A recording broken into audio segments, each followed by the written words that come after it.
And a welcome here to Wake Up Call with Dan Tortora, where sports truly meets that thing called life. Hope you're having yourselves a wonderful, wonderful day. And of course, I am proudly wearing the Captain America shield.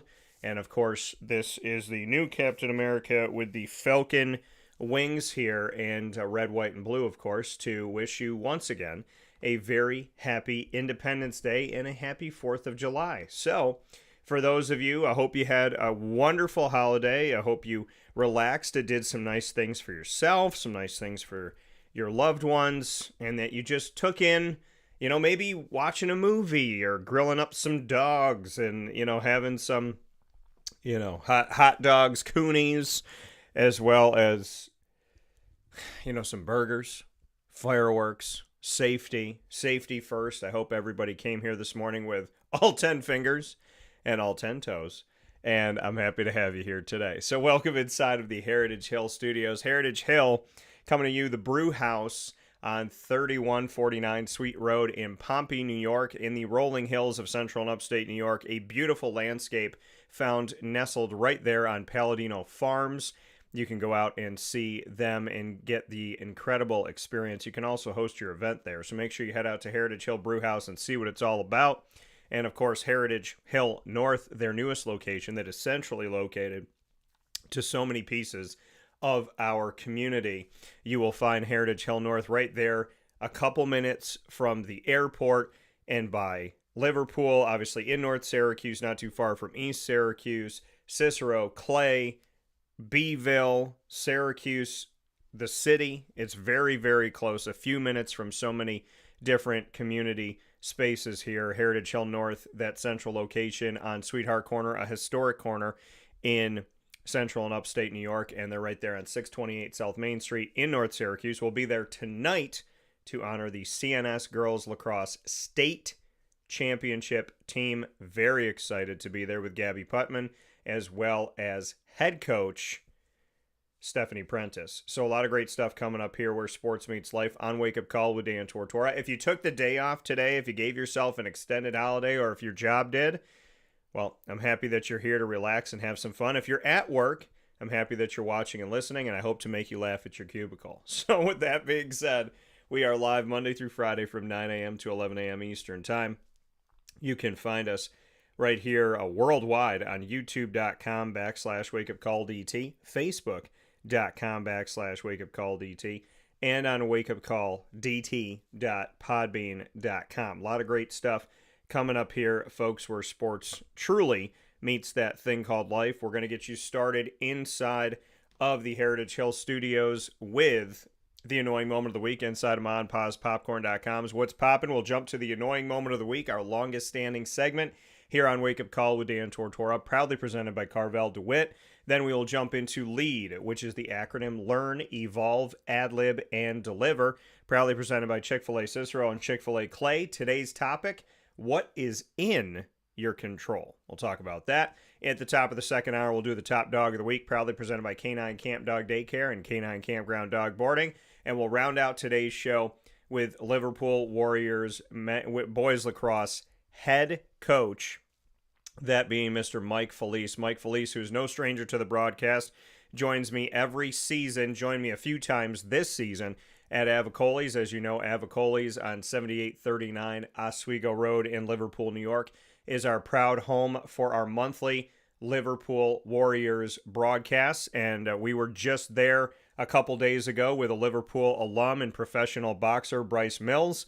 And we were there before that with Mike Felice and his team, who won the Section 3 Class A championship in boys lacrosse, went on to states, did an amazing job out there in the world of states, and of course, he was voted All CNY Coach of the Year. So Mike Felice will be joining me here today, live, picture-in-picture, at 10:20 a.m. Eastern Time. So a lot of great stuff coming up here on Wake Up Call with Dan Tortora. Let's hop right into the annoying moment of the week, proudly presented by Carvel DeWitt. Dan Tortora proudly brings you... Is that for real? Are you kidding me? The annoying moment of the week. I really, honestly, I don't know how to respond to this. Presented by Carvel DeWitt, 4322 East Genesee Street. It's what happy tastes like. Do you have to be that crazy? I guess so. The annoying moment of the week, proudly presented by Carvel DeWitt on 4322 East Genesee Street in DeWitt, New York, is here again for you this morning and every Friday broadcast to start off the show. My annoying moment of the week, I got to give some props here because I could have chosen something that a lot of people might be thinking about this morning, which is people blowing off fireworks. Now, do you hand explosives on any other day to people that are not trained? No. To say, hey, have you been drinking a few beers? Did you have some shots? Are you 12 years old? Well, would you like to have this grenade, type thing and just go out there and hold it in your hand and release it at the absolute right time? I mean, it is a very strange thing to do, is to trust explosives in the hands of people who are not trained with these explosives, and also who may be very young, some who may be drinking, but here we are. So, does it happen? Yes, it does. It happens every 4th of July, and people will start on the 3rd of July now, just to get out there and get things rocking and rolling sooner. But ultimately, I don't have any complaints. This 4th of July, as opposed to other ones that we've had, people were good. People were actually really good about this, and I feel like they didn't send them off. I think last year, was it? I think it was last year that they were just letting off fireworks at all different times of the day and night. And I went to sleep, and somebody decided they would blow them off, stop, blow them off, stop, and at 3 o'clock in the morning, somebody decided to blow off a firework. And of course, it wakes me up. So I'm sitting there with Lily because it sounds like a gunshot. Well, thankfully, God bless, that did not happen this year. So I can't say that my annoying moment of the week is the people utilizing the fireworks, because I feel like people were more compassionate for their neighbors this time around. I hope that continues. I hope that that's something that we see on a daily basis, on a yearly basis, that you think about the fact that other people do live in your community and they have animals and they have children. I mean, if your child was afraid of fireworks or afraid of that sound, I can only imagine how difficult of a night that is. So hopefully people are respectful of other people, because it's important to be. It is absolutely important to think of other people and not just think of yourself. It would make the world a heck of a lot better place if we started doing that all the time and not sometimes. And in some cases, for some people, if they just started doing it at all, would be just a wonderful, wonderful thing to start caring about other people in the world. So I can't say anything bad. My neighbors were actually really good. So much appreciation to my neighbors. They started letting them off on a week before, 2 weeks before. They kind of did it. And then they decided to do it on July 3rd and on July 4th, and it actually wasn't bad. So I hope that y'all kept your fingers in your toes. I hope that everybody's doing okay today, and I still just question, I just question that on the 4th of July, for some odd reason, it becomes okay to hand explosives to children and to people that may be drunk or on some type of substance. And on top of all of that, you got your kids holding it, you got your drunk people holding it, and then you have, in general, people that are probably more than likely not certified to handle an explosive. But yet, we do that. And for those of you wondering what I'm drinking here in the studio all the time, it is Reign. Much appreciation to Reign here in Central and Upstate New York, and to their whole promotional team in Central and Upstate New York. And, of course, to Reign and Monster in general. Appreciate you. This one is Sour Gummy Worm. And the thing about Reign, I don't know who the people are behind this, but they, the scientists, whoever is working on Reign, but the flavor, it hits. It is perfect. Absolutely perfect. They have Rainbow Sherbet, which tastes like rainbow sherbet. They have Sour Gummy Worm, which tastes exactly like eating sour gummy worms. So whoever's working on these flavors. You're doing a tremendous job. Congratulations, because they don't taste like it. It tastes like it's almost exact, if not exact. So it's not like, it kind of is. Like, no, it definitely is. I mean, I went on a wine. This is an annoying moment. I went on a wine tasting thing down in South Carolina in Myrtle Beach, and go on this wine tasting. They describe to you what the wine is supposed to taste like and the nodes and all this stuff. And so they're like, this, I'll never forget it. The lady goes, this one has a hint of chocolate. She said, there's a hint of chocolate at the base of this. And I sniffed it.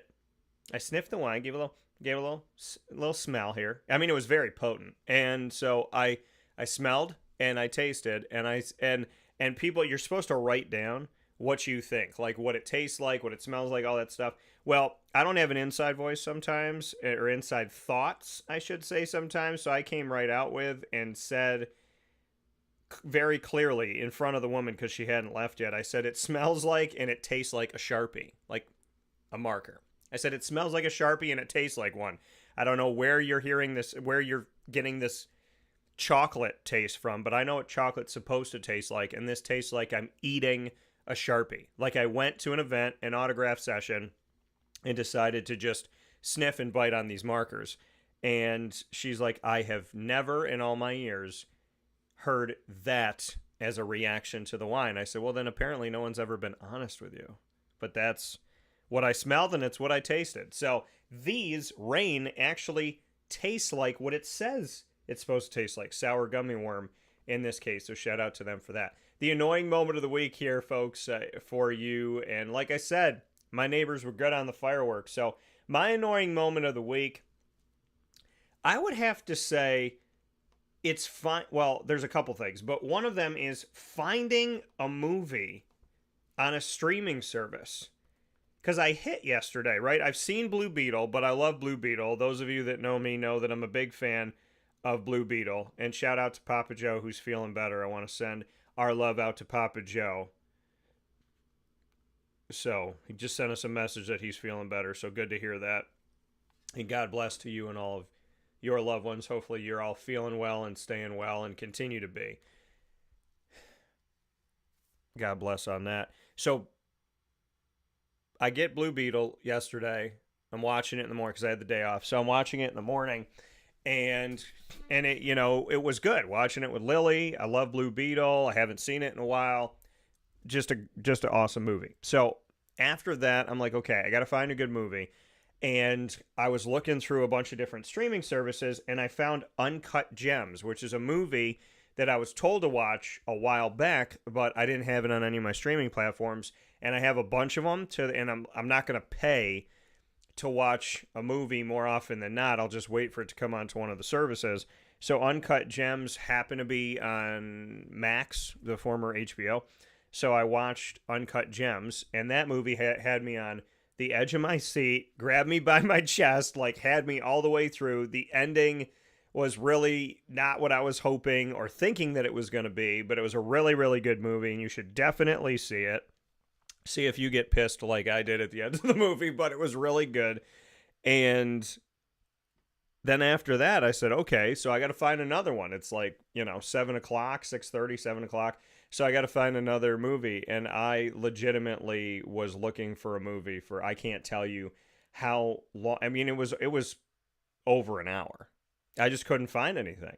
So to me, that's an annoying moment of the week, because if you have your streaming services, and they're fantastic services, right? But it's really hard sometimes to find a movie. So because you get in the mode, right? I got in the mode of Uncut Gems. I got in the mode of suspense. I got in the mode of like that style of movie.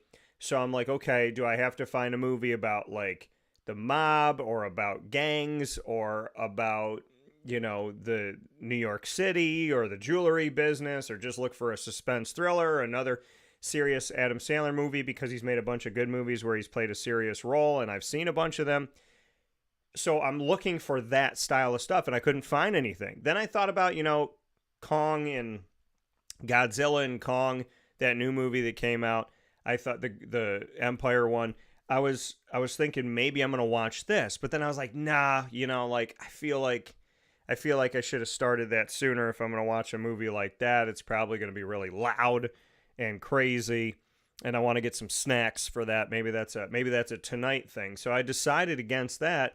And then you get into it and you're just like looking, and you go on one streaming service and then on another one, and then you go to another one, and before you know it, you're trying to find a movie at like 7:30. Now it's 10 o'clock, and you're like, I literally, in the time I've taken to look for a movie is the length of a movie. I've just taken like 2 hours, sifted through stuff. I ended up settling on It's Always Sunny in Philadelphia, which I've never seen.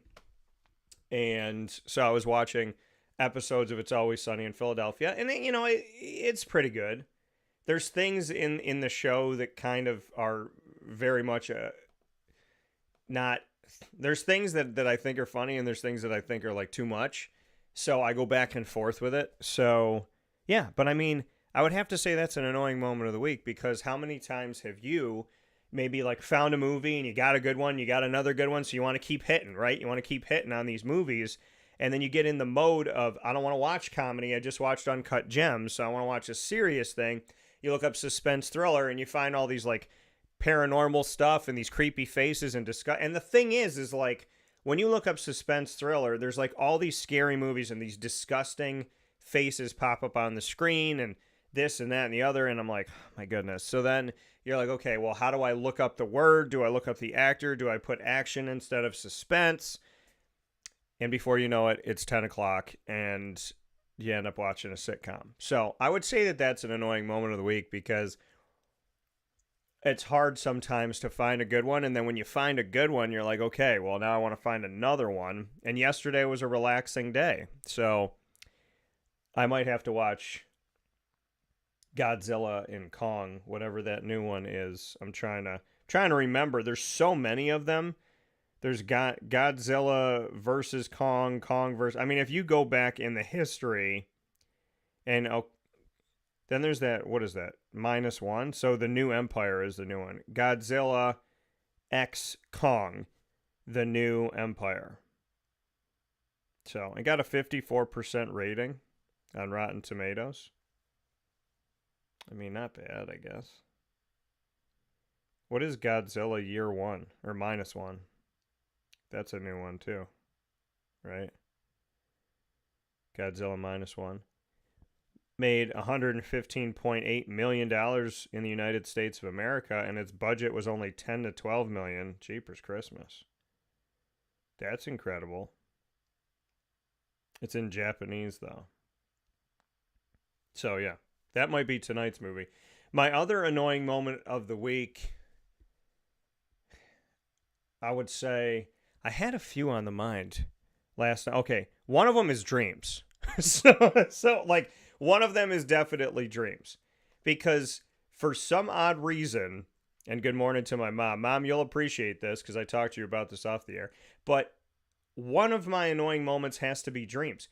I've been having dreams about my exes, okay? And to anybody who's like looking to date me in the here and now, please hear me out before you freak out and get angry about this, because they're not good necessarily. Some of them like have been, they're like supposed to be good. I don't know, but none of them are good. And I'm awake enough to be like, why am I here? This is eerie. This is strange. But I've been having dreams over the past few months about like different people that I dated. And like I said, I'm coherent enough in the dream to know that like these people are not supposed to be in my life. I don't know why they're there, and I'm not understanding it in my dream. But I would say that's an annoying moment of the week, because in your dream, you can't control who's like popping in. And so I'll just be going through this dream, and I'll be in this place, and I'll be somewhere where I don't know anybody. And then all of a sudden you're like with this person. Right? You could like be on an island and then get on a ship, and then this person's on the ship, and then you're eating dinner together, and then you're like, why am I here? So I would say to my ex-girlfriends, please put the voodoo dolls down, and please put the potions away, and stop getting in my dreams. So just leave, please. But I mean, you wake, because, okay, I've had dreams before about women I've never met. Like these beautiful women, great dreams. Like you wake up in the morning wanting to date this total stranger, and to this day, like you've never seen their face. Those dreams are awesome, and you wake up and you can't remember them. You can like vaguely remember it, but that's it. You wake up and you're like, there's this great woman in my dream that in real life I'd want to be my girlfriend based on how the dream went. And then you can't remember that dream. But when I dream about my exes, it's vivid. And I can I could tell you about it. So, devil stop knocking on my door type of thing. God be with us all. I mean, so I would say that that's probably an annoying moment of the week, because in recent history, I did have a dream about an ex, and I haven't thought about her or had her around in years. So the fact that she popped back in, that was fun. Good to see her. Not really. But I mean, I hope she's doing well. I always pray and hope the best for everybody, and I hope they're doing well. It just wasn't a good fit. But Dream Dan is on these storylines that Awake Dan would never write. So stop doing that. But I was having dreams about aliens, though. I was having these vivid. Here's the thing. Again, when you have a dream, and I do remember some great dreams, and I do remember dreams that I feel like God has given me about my family going to heaven. There are things that I remember very well, so I want to state that first, and I want to make sure that that's clear. And then you have these other dreams. My alien dreams, I can remember. I can literally remember probably one of the most disturbing dreams I've ever had about aliens. I can remember that clearly. And that was months ago, if not last year, that I had this dream. And I can remember it. So I would say that is disturbing and annoying, and has to be the annoying moment of the week. That I can remember aliens and I can remember ex-girlfriends, but when I have those really nice dreams with that stranger that could end up being Mrs. Right, can't even picture her face. so ain't that the thing, though? So there's that, and so I would say that is another annoying moment of the week. And beyond that, I think things have been awesome, because like I said, last year for the 4th of July, we had within the last couple of years, we had some people that were really disrespectful of their neighbors. But this year it's been good, thank God. I would say for me, it was relaxing, it was fun, it was nice. I got to see my mom, which was really, really cool, and my dad was with his new family, so that's great. But I got to see my mom, and I love my dad. I really do. I just, I feel like, you only got one life to live, so there's certain things that maybe should have importance. But I'm happy that I got to see my mom, and I'm happy that we got to spend some time together, and I'm always grateful for that. And I do, and I love my dad. And we're just different people, and that's just reality. I love my dad, but it's one of those things where, you gotta spend time to the best of your ability and find ways to kind of balance things out. When I was married, I think that it was hard, but you try to find balance, and I think it's a difficult thing, but I have friends that have kids and a spouse, and they're great about getting in touch. And then I have friends that have kids and a spouse, and they almost never get in touch. So it's about how you manage your time. It's about how you manage your relationships and whatnot. But to me, you got one life to live, and I value my time with my mom and my dad so very much.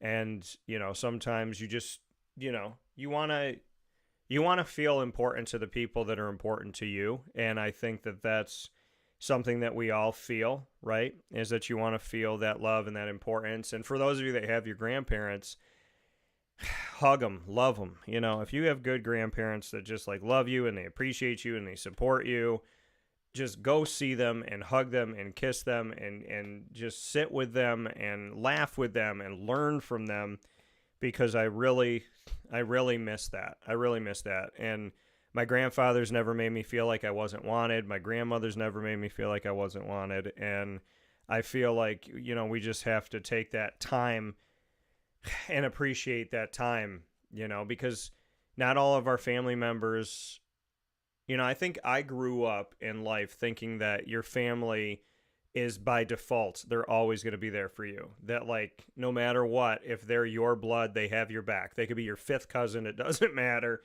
They all got you. And what I realized as you grow up is, people are people, and people that don't care. It doesn't matter if it's blood. It doesn't matter if they've known you their whole lives. It doesn't matter any of that. And, I have had to, over the years, come to terms with an annoying moment of the week, so to speak, that lasts a little bit longer, which is the fact that, family doesn't always love each other. And so you kind of end up making your own family. And when you make your own family, some of it's blood, some of it's not, but all of it's true. And I think for me, it's,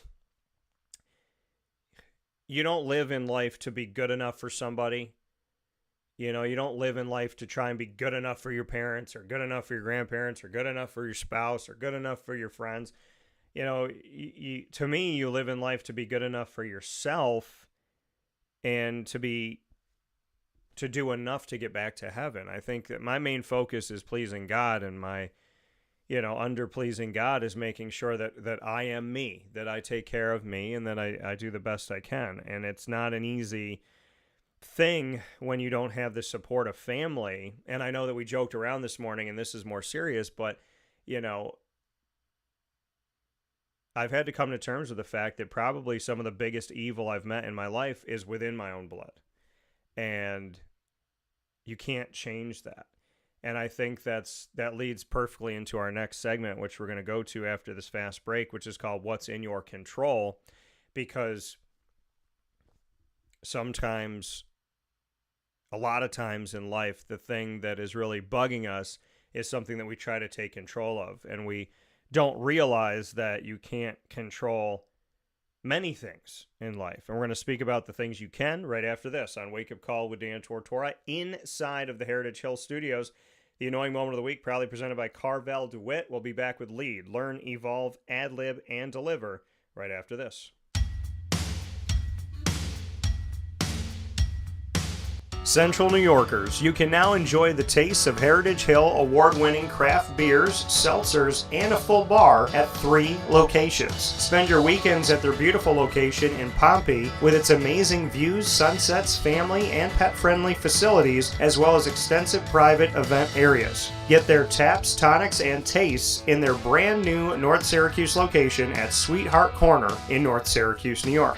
When flying in and out of Syracuse Hancock International Airport, make sure to visit their Palladino Farms location. At Heritage Hill, they believe in supporting our community and are excited to now meet you where you're at and where you're going with their local farm-raised tastes. Find out more information at heritagehillbrewery.com.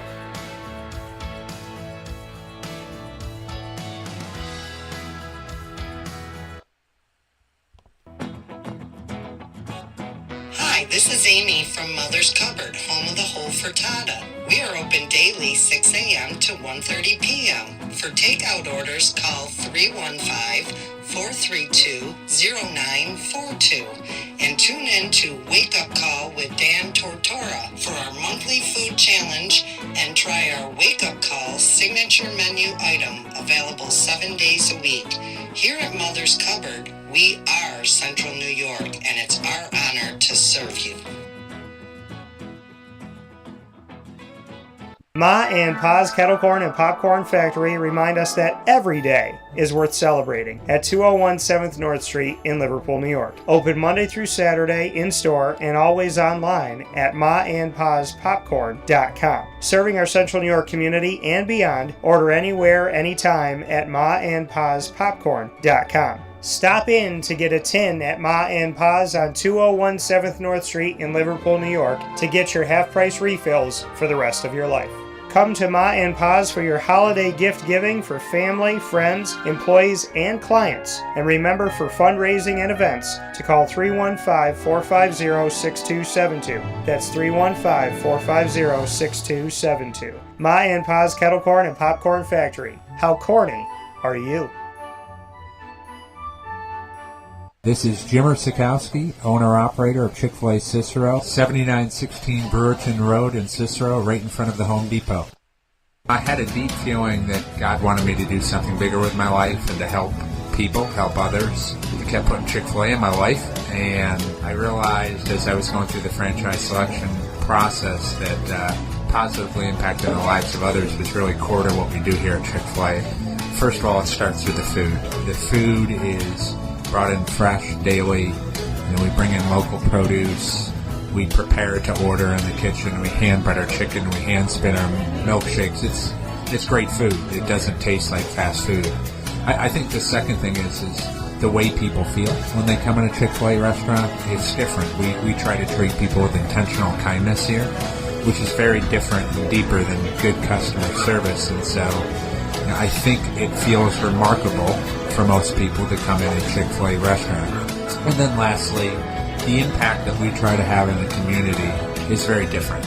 It's a big part of the expectation of every operator of a Chick-fil-A restaurant is that they're actively engaged in their community, they're a leader in the community, and they're making a difference. When they realize that what we're striving to do is to shine a little light in their life, that's a very, very different experience than you will have in any other quick service restaurant. And it's that remarkable experience that I think people will emotionally connect with. Welcome back here to Wake Up Call with Dan Tortora, where sports truly meets that thing called life. We appreciate you being with us inside of the Heritage Hill Studios. Heritage Hill coming to you at the Brew House, and this weekend on 3149 Sweet Road in Pompey, New York, you can have an awesome Independence weekend. For those of you that think Independence Day is over, it is not. It's getting extended into the weekend out at Heritage Hill. They're going to have a chicken barbecue, live music, tractor rides, and more. So I'm going to give you some more information here. The chicken barbecue live music is going to be with Ryan Burdick on Saturday and Kyle Micho on Sunday. And the tractor and wagon rides both days are happening out at Heritage Hill. The weather's supposed to be nice here. It's supposed to be in the 80s. I'm going to take a look at it right now. Saturday, may rain on Saturday, but it's supposed to be 85. And then partly sunny on Sunday, 83. So a lot of good stuff coming up at Heritage Hill at the Brew House. And, of course, at Heritage Hill North on 628 South Main Street in North Syracuse.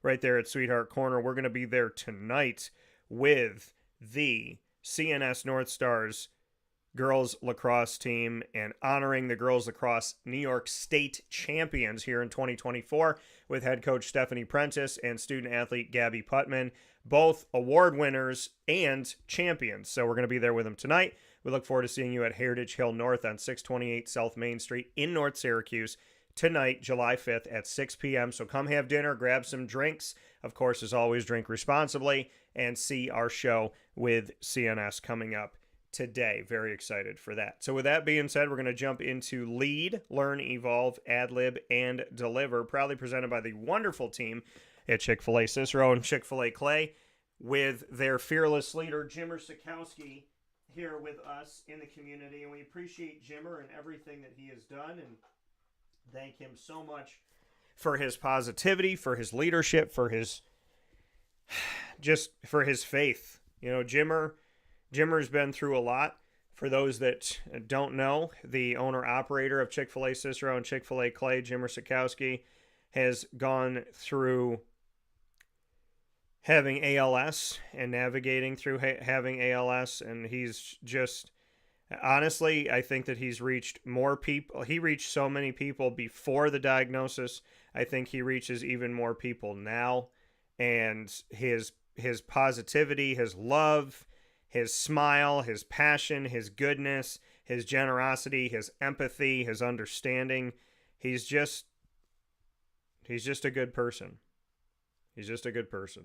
And I love you, Jimmer. I'm going to see him in a little while today, and I can't wait. I always love my fireside chats with Jimmer Sikowski. So God bless to the great ones out there, and Jimmer Sikowski is a great one, and Chick-fil-A Cicero and Chick-fil-A Clay. I appreciate all the team members over the years that have been out there.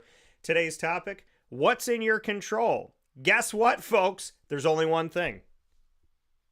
There's only one thing that's in your control. You said, oh man, Dan, come on now. Don't tell me that. Well, I'm telling you the truth. There's only one thing in life that is in your control. Now, it has different pieces to it, but there's only one thing that you can control. And that's you. Yourself. You are the only thing in your control. Your thoughts, your actions, your words, those are yours. Everything else, you can't control. Everything else, you can't control. And I know you don't want to hear that. I didn't want to hear that. Not that I'm a controlling person or you're a controlling person, but the fact that outside of you, that's it. But it is it. That's reality. You can control yourself. You can control your thoughts, your actions, your words. That's it. Everything else is out of your control. So why discuss that today? Because people struggle with it. You know, on Friday's show, we get into these segments that truly show us where sports meets life, and we do it throughout the week in our conversations. We do it in other segments like the Ingredients to Success, proudly presented by Avicolis in Liverpool. These moments give me time to speak on things that are hurting me, that are hurting you, that are hurting all of us, that are making us wonder, that are making us smile, that are making us question, that are making us feel alive. But they're real topics. So for those of you that have come here and stayed here, thank you. Because this is a real topic. What is in your control? My parents have told me all my life, you can't control other people. You can't control what they say. You can't control what they do. And I never sought to control somebody like you would, you know, like essentially when they call it like put a dog on a leash, right? Try to control somebody. It was more of the thought that I think a lot of us have is like, if we're nice to people, then they should be nice to us, right? If we do nice things, then they should do nice things. If we're nice to them, they should be nice to us. What you have to realize in life, what you do does not equal what they do. It does make sense that if you do something nice will be done to you, right? That's what, I mean, that makes sense. It makes logical sense that if you do something nice will be done for you. That's logical sense, but life is not always logical. Life is not always rational. Life doesn't always make sense. And so when we're trying to figure this thing out, when we're trying to do this thing, how do we know if we're doing the right thing? How do we know that the actions we're taking are the right ones? Because if we get a negative response or we don't get the support, does that mean we're doing something wrong? No. Because in your life, you can control you, but you cannot control the response to you. You cannot control how people hear you, how people take you, because here, I'm going to throw you with something. I'm going to hit you with something here. Do you want to know why people hear you differently than what you say? You ever say something to someone and you go, how the heck did they hear it that way? Do you want to know why that is?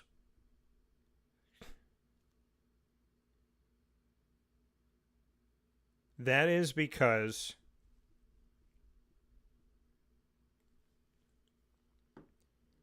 People hear you through a tunnel that features their expectations, their past, and their trauma and the things that have affected them. People don't simply hear you for what you say. They hear you through what they've been through. They hear you through what they've been through.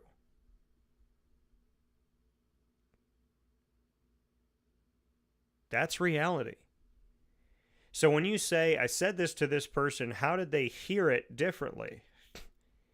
Because people hear you through what they've been through.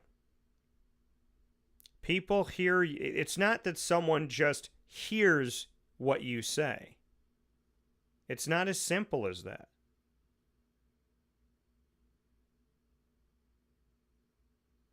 It's not as simple as that.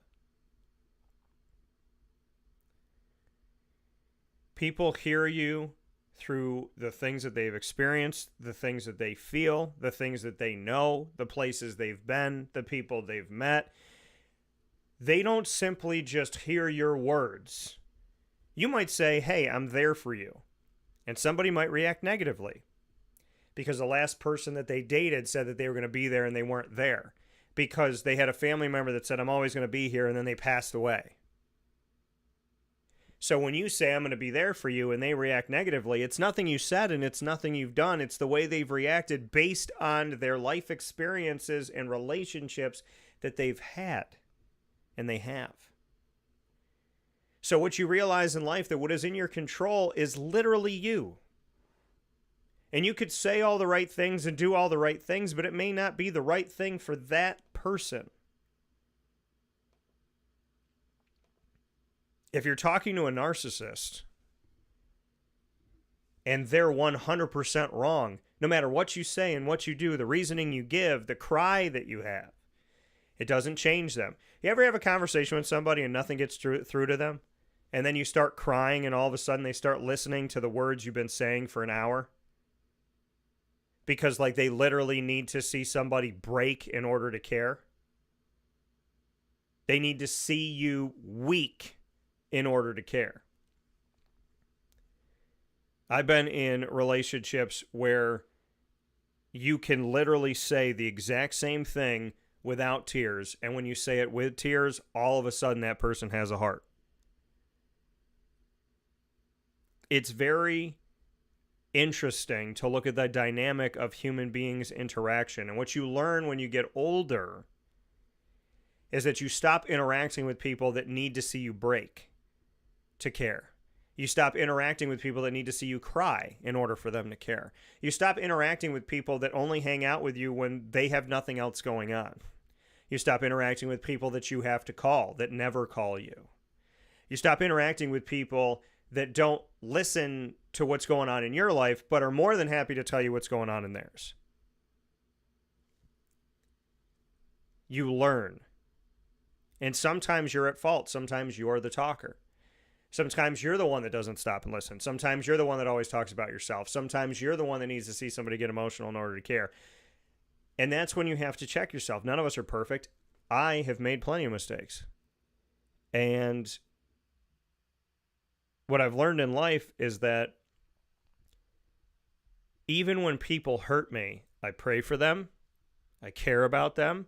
I want them to do just as well as if they didn't hurt me. It's not like somebody hurts me and I go, okay, God, I don't want them to do that well. No, I want them to do just as well. If you're an ex-girlfriend, if you're a family member that's not nice to me, whatever, I pray, a friend that we're not friends anymore, I pray for people the same way I would pray for them if they were with me, if they never left. Because to me, you don't change the world by praying for people that treat you well. You change the world by praying for everybody. Especially the people that don't treat you well. Because if people are out there hurting people, they need prayers. And so many times, and I talk to people about this all the time, I say, when I hear about something that happens, I pray for the victim and the perpetrator. And people will look at you like, why would you pray for someone who did something bad? I said, well, I'm not praying that they do it again. I said, I pray for the victim and the perpetrator because there would be no victim if there were no perpetrator. So if I don't pray for the perpetrator to find God, there's just going to be more victims. See, I can pray for the victim, and I will, and I do. But I pray that the perpetrator changes their heart. Because the victim didn't become a victim for no reason. The victim became a victim because of a perpetrator. So if I pray for that perpetrator to heal from whatever is going on, if I pray for that perpetrator to break away from evil and to find God again, if I pray for that perpetrator to love themselves and love others the way that they love themselves and to be good and to let God guide them and guard them and actually believe that God has their back and is looking out for them, if I pray for their soul, then at least I'm being proactive and productive. Now, can I change them? No, because what did I tell you? I can pray to the high heavens, but it's not in my control. Did you ever pray to go to prom with somebody that didn't end up going with you? You look up at God and you go, God, you didn't answer my prayer. How dare you? Did you ever do that? Did you ever go after a job that you didn't get? You pray to God and say, God, why didn't you give me that job? You knew how bad I wanted it. Why didn't you give it to me? So many times in life, we look to God and say, we know what's best for us. Just do what we asked you. We talk to God like God is a slave to us. And we have to start speaking differently. God does not owe us anything. I want you to understand it. I'm going to say it again. God does not owe us anything. He doesn't owe us life. He didn't owe us Jesus dying on the cross. He doesn't owe us anything. He could have been like, I created humanity. It failed.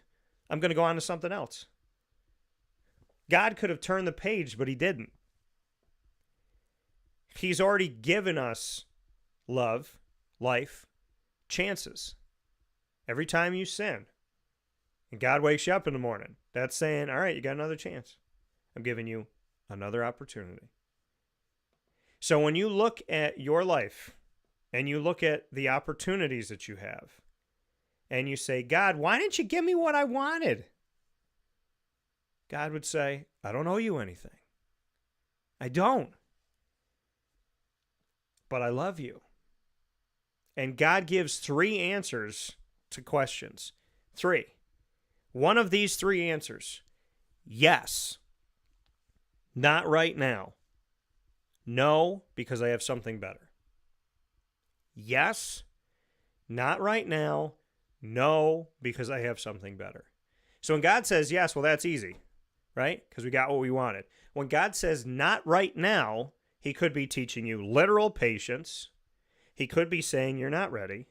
You have to grow. You have to blossom. You have to evolve. Maybe you're saying to God, hey, I want to go be a stand-up comedian right now. And God's going, not right now. And you're saying, why not right now? And because God knows that you don't have that self-esteem and that self-worth and that self-reliance, that if you go and you become a stand-up comedian and you're out there and you get offered this and you get offered that, that you might make bad decisions and not take care of yourself because you haven't discovered your own self-worth yet. You might get depressed. You might get suicidal if people don't laugh. He needs you to be stronger so when people don't laugh, you still trust in your comedy. You still trust that you're funny and you still keep going. You could say, God, I'm ready. And he could say, no. 4 years you're ready. 4 months you're ready. 10 years you're ready. You're not ready yet. And when God says no because I have something better for you, we don't like that answer either, do we? But they say that God takes you out of situations and relationships because he was in rooms and heard conversations that you never heard. And that always hits me when I see that. And I see it all the time. I saw it yesterday. God removes you from situations and relationships because he heard conversations that you did not hear. And he is protecting you. Do you ever wonder why you get removed from a table, right? You're no longer friends with this person. You're no longer dating this person. You no longer work with this person. You no longer live with this person. You no longer live in this place, and you wonder why. And there's that, and going off of that same quote, there's that thing that God removed you from a table where the host was serving you poison. I feel that with my family. There are people in my family that I used to break bread with every year. Every other Thanksgiving, every Christmas. And for a decade, we don't break bread anymore. And it hurts me. And I don't want to let them know it hurts me, but it does hurt me. And I look at God and I go, God, I didn't do anything to these people. I didn't hurt these people. I never have done or said anything toward them with the intent that I would hurt them, especially not in these last 10 years where all this stuff has happened. I absolutely haven't done anything to hurt these people, and I used to break bread with them. And you know what God said? I removed you from this table because I heard conversations you didn't hear. I removed you from this table because they might have been serving you poison and you didn't know. And I keep looking up at God going, yeah, but it's my family, God. We're supposed to love our family. And God goes, no. You love everybody. But not everybody is your family. Not everybody is there for you the way that I am there for you. I shouldn't say not everybody's your family because we're all God's family. But when God says to you, this isn't good. And if those people only knew the mental and emotional and spiritual and physical angst that I've gone through to try and figure out a way to love people who hate me, who have no respect for me, no respect for my mother, no respect for my dog, no respect for my friends. People that hate everybody that knows me because it's me. And you wonder why somebody could be that mean, especially when they've never been provoked. Because even when somebody does something mean to me, I don't have it in my heart to wish bad on you, hope bad on you, pray bad on you. I'm not going to hit you. I don't want to say things that are mean. If I say something that's mean, I'm going to apologize. The people that have been the meanest to me in my life, I don't want to hurt them. Because that's not what God would do. And that's not what I want to do. I don't want to become these people. But you look in your life and you say to yourself, how can someone be so mean to someone who loves you, to someone who's good to you, to someone who cares about you? How can someone treat you like they're more important than you? How? Why? You can't control it. And the more time you spend on it, the more angst you will have, the more pain you will have, the more frustration you'll have, but you're never going to find an answer. Because people that are willing to hurt you, let me ask you a question. What if you got an answer? What if you said, why do you hurt me so much? And what if they told you? Would it make the hurt go away? Would it make you feel better? What if they said, I hurt you because I hate you. I hurt you because I don't like you. I hurt you because I'm better than you. I hurt you because you owe me an apology. Do you know how many people in life will ask for an apology when they've done something wrong? That's narcissism.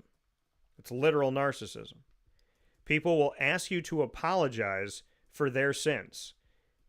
It doesn't change anything. It doesn't make the world better. But I had a friend growing up that whenever he hurt my feelings, I apologized. And when I apologized, it was like the flip of a switch and we could be friends again. So every time he hurt me, he wouldn't say anything. He'd sit there in silence and then I would apologize and then we could hang out. And so I just got into the habit of apologizing for everything he did because I didn't want to lose him as a friend.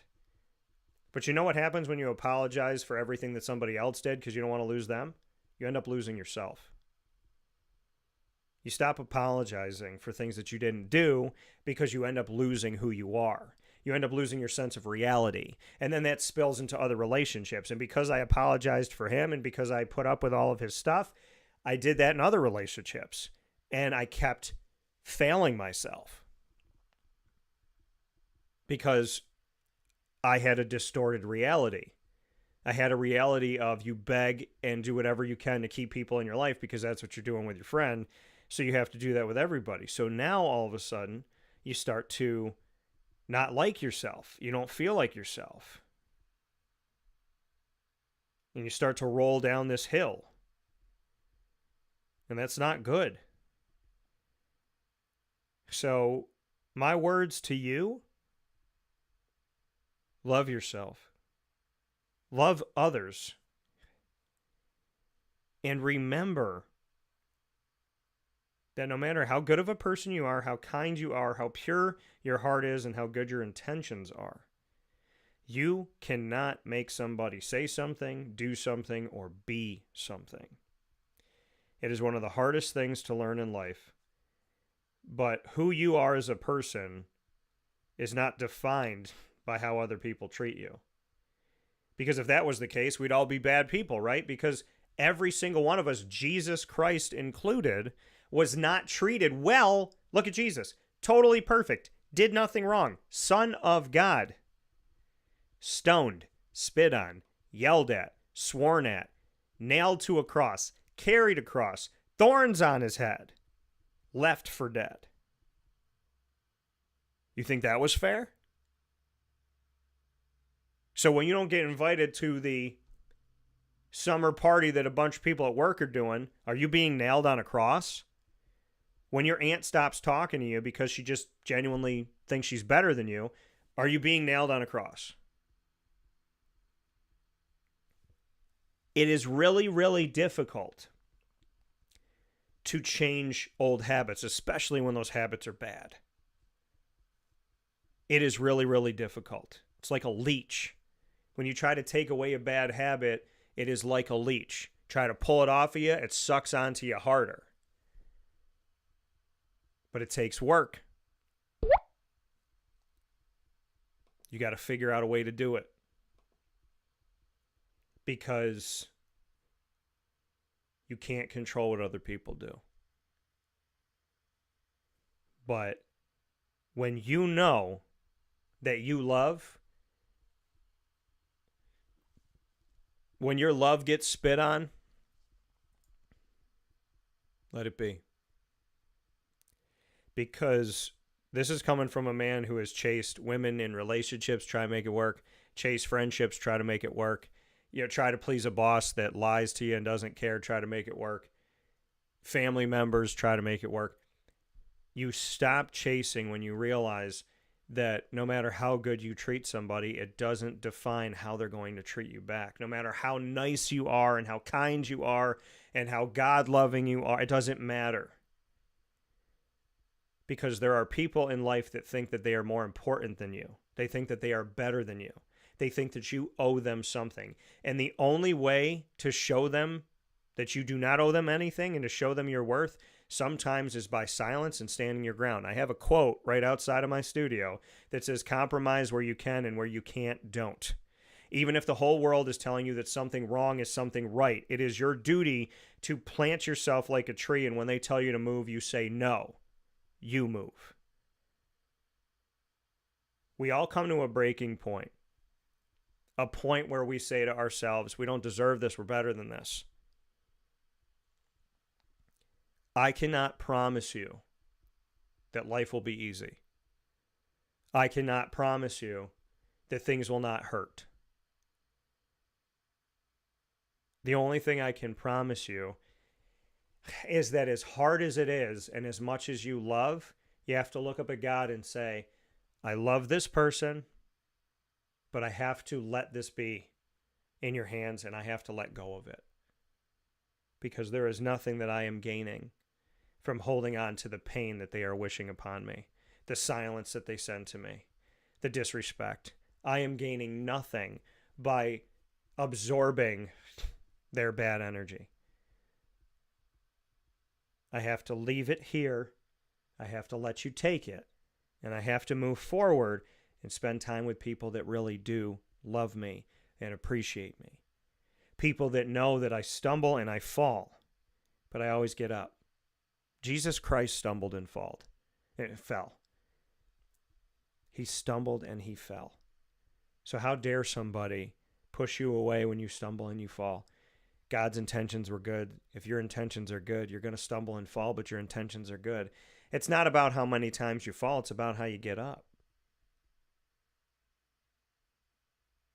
And it is really, really difficult to love someone, something, and not get that back. So do you focus on the fact that they didn't love you back, or do you focus on the fact that you're proud of yourself, that you were one of the courageous people to love? Weak people don't love. Weak people don't forgive. Weak people don't realize that nothing's in their control except for themselves. Weak people are not being courageous. When you love, you're strong. When you know that the only thing in control is you, that's you understanding what God's telling you, teaching you. When you love, you're strong. When you're courageous, you're strong. When you get up every time you fall, you're strong. When you don't give up, you're strong. When you pray for those that wouldn't pray for you, you are strong. When you wish no bad on anybody, even when they wish bad on you, you're strong.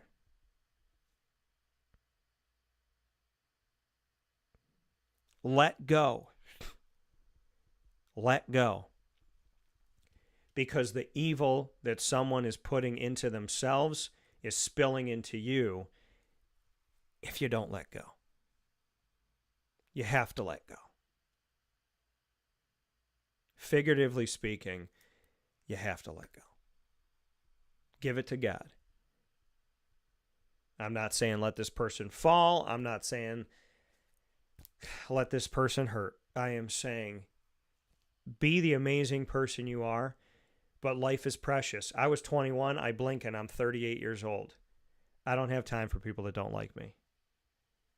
Let go and let God is a really hard thing to do. And what I'm realizing in life is that the messages that God was sending me 20 years ago, I'm finally listening. I'm finally listening. I've tried it all my other ways, and it hasn't worked. Why don't we try it God's way? God bless to you all. We'll take a step aside for a fast break. This has been Lead, Learn, Evolve, Ad-Lib, and Deliver, proudly presented by Chick-fil-A Cicero and Chick-fil-A Clay. On What's in Your Control, the topic of this week, we're going to do the top dog of the week right when we come back here on Wake Up Call with Dan Tortora inside of the Heritage Hill Studios.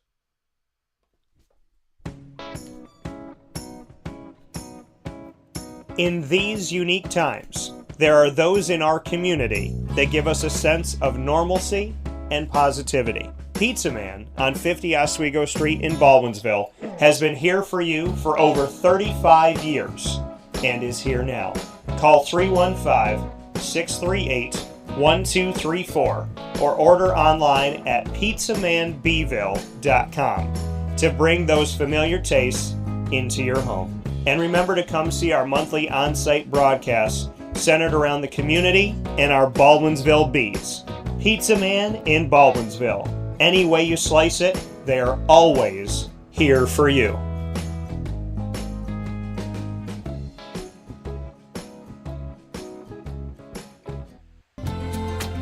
Looking for your next ride? Look no further than Great Lakes Honda City, located on 7140 Henry Clay Boulevard in Liverpool, New York. Serving our community for decades, their new and pre-owned vast array of vehicles are available to you Monday through Saturday on site. To search from home, shop at GreatLakesHondaCity.com. Call 315-365-5576 to set up an appointment. That's 315-365-5576 for Great Lakes Honda City, 7140 Henry Clay Boulevard in Liverpool, New York. Great cars, great people, Great Lakes.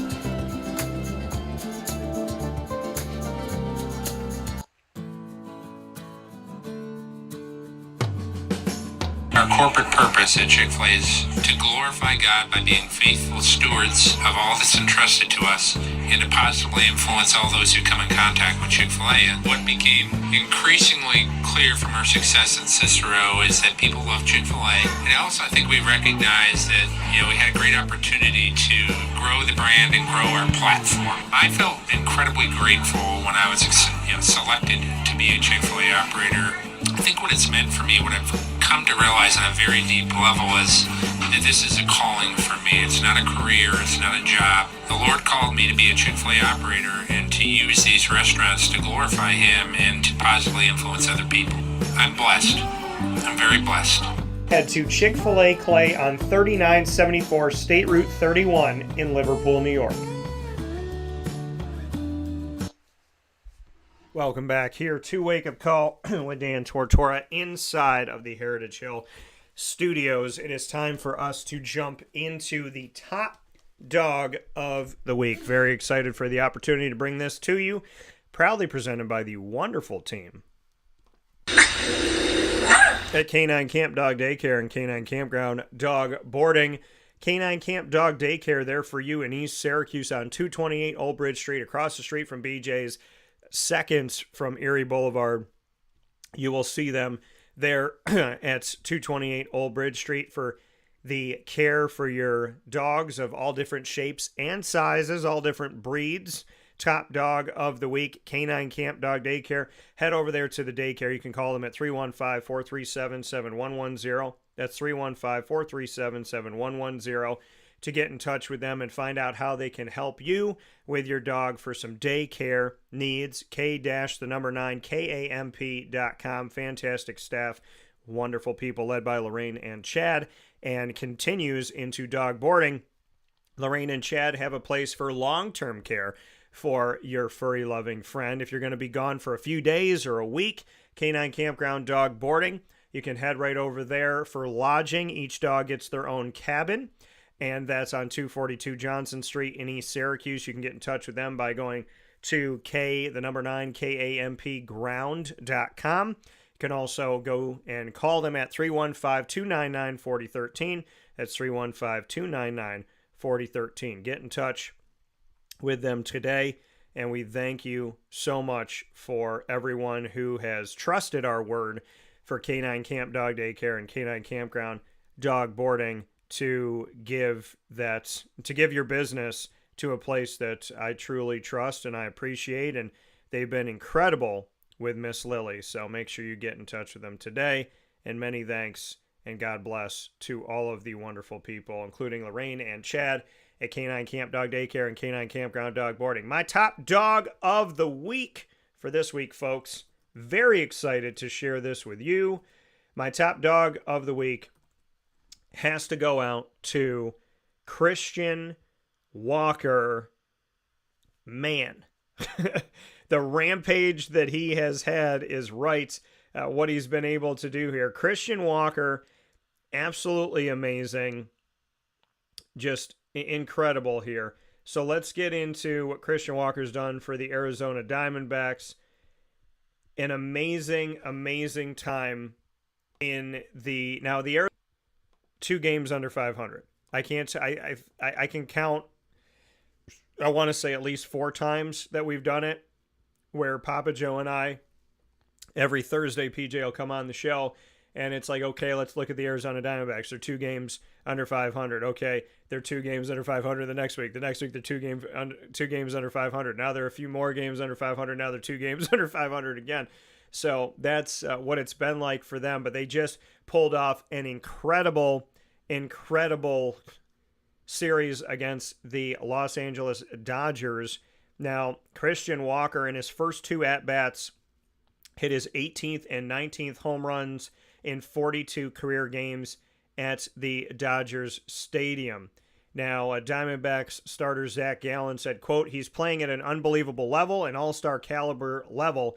I hope Major League Baseball sees that and they find a way to put him on the all-star team," end quote. So, just an amazing performance by what he has been able to do. Dodgers manager Dave Roberts said, "He's Babe Ruth against us," end quote. Speaking about Christian Walker homered in 5 consecutive games at the 3rd oldest ballpark in the majors, tying the longest single-season streak at the stadium with teammate Jock Peterson, who did it in 2015 with Los Angeles. So Christian Walker has homered in 5 consecutive games at Dodger Stadium. A home run in 5 consecutive games at Dodger Stadium, one of the 3 oldest ballparks in the entire nation, and against the number 1 team in the NL West, where the Diamondbacks at Dodgers call home. Peterson said, quote, "He won us the series. It's incredible to see someone in person go on a run like that," end quote. Peterson and Walker went back-to-back with 2 outs in the first off rookie Landon Knack, with Walker's blast going 435 feet to center field. After Peterson walked with 2 outs in the third, Walker followed with a 2-run homer to the left off of Knack's 1-2 pitch, giving Arizona a 4-0 lead in their 9-3 victory. Christian Walker said, quote, "I know enough about this game, try to minimize this roller coaster. Appreciate the good, but this game is difficult every day, so just trying to be realistic about expectations," end quote. Walker had 5 home runs in the 3-game series. He has 22 homers this season, 9 of those 22 against the Dodgers. Quote, "What I feel at the plate is maybe a little bit of a toned-down effort level that helps make better decisions," end quote. On Wednesday night, Christian Walker homered twice. Incredible. Now, Torey Lovello, the manager of the Diamondbacks, said, quote, "Christian is self-made. He does all the little things to make sure that his game is tuned up. He deserves what he gets," end quote. After opening with 2 homers on Thursday, Walker drew his first intentional walk of the series with 2 outs in the 5th. He was retired on a broken bat ground out in the 7th and drew a 4-pitch walk to load the bases in the 9th inning. Dodgers catcher Austin Barnes said, quote, "He's killed us the last whatever, his whole career," end quote. Now, Christian Walker is 33 years old. He's the first baseman. He's from Norristown, Pennsylvania, and just incredible for what he's been able to do. Tommy Lasorda, the late Dodgers manager, that is his same hometown, Norristown, Pennsylvania. Former Dodgers great Mike Piazza is from the area as well. Now, Walker said, quote, "The baseball community in that area is pretty small, obviously with Lasorda, the big name. Just to be even close in the same conversation as those guys is an honor," end quote. Now, here's the irony. Christian Walker was drafted by the Dodgers in the 49th round in 2009, but didn't sign, and instead played for the University of South Carolina, where he helped the South Carolina Gamecocks win the College World Series in 2010 and 2011. So, full circle for Christian Walker. Thanks to ESPN for their coverage of this as well. Christian Walker goes off, going yard over and over and over and over and over again. And he is our top dog of the week, proudly presented by K9 Camp Dog Daycare and K9 Kampground Dog Boarding. Giving those Diamondbacks some life here as they push. And I always, don't count them out. I said it last year, joke around with Papa Joe, but joke around, but also being serious. Don't count them out. Don't count them out. Don't count out those Diamondbacks. And here we are seeing the Diamondbacks put in the work that they have put in and having the positivity that they've had. Credit going to the team in and of itself. And, of course, Christian Walker for his amazing work that he's put forward. The Diamondbacks currently, when you look at the standings, are 9.5 games behind the Dodgers, but this helps to give them a shortening of the gap a little bit here. They're 43 and 44 at the time of conversation. The Dodgers are 53 and 35 between the two of them. The Padres are 48 and 43. Padres are 6.5 games behind. The San Francisco Giants are 10 games back, and the Colorado Rockies are 22.5 games behind in the NL West. Top dog of the week, Christian Walker, and those Arizona Diamondbacks that never say die. Don't count them out yet.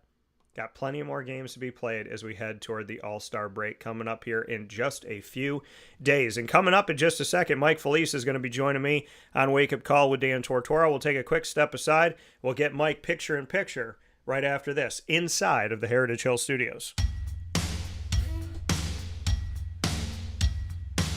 Central New Yorkers, you can now enjoy the taste of Heritage Hill award-winning craft beers, seltzers, and a full bar at 3 locations. Spend your weekends at their beautiful location in Pompey with its amazing views, sunsets, family, and pet-friendly facilities, as well as extensive private event areas. Get their taps, tonics, and tastes in their brand new North Syracuse location at Sweetheart Corner in North Syracuse, New York.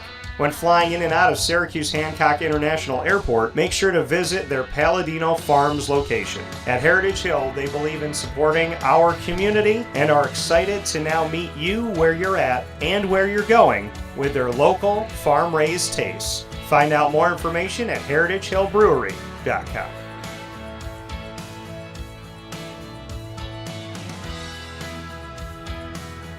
And a welcome back here to Wake Up Call with Dan Tortora, where sports truly meets that thing called life. It is my honor and my privilege to have this gentleman on the broadcast, and every single season we have him and his team out at Avicoli's, our exclusive home for our Liverpool Warriors broadcast, and now he's picture-in-picture with me worldwide here for you on youtube.com/wakeupcalldt, facebook.com/wakeupcalldt, and on internet streaming radio, wakeupcalldt.podbean.com. That is Mike Felice, coming off of the Liverpool Boys Lacrosse 2024 Section 3 Class A Championship. Their positive moves after that inside of the state playoffs, and of course, he is our 2024 Coach of the Year in Central New York, Mr. Felice. How we doing? I'm doing great, Dan. How are you? I'm doing very well. And first and foremost, I know I've congratulated you off the air, but on the air, I want to once again echo those sentiments that, Coach of the Year for me. I would have given it to you probably other times during your career, but we'll give it to you now as well. So congratulations on Coach of the Year. Thank you. I really appreciate it. It's definitely it's a great honor.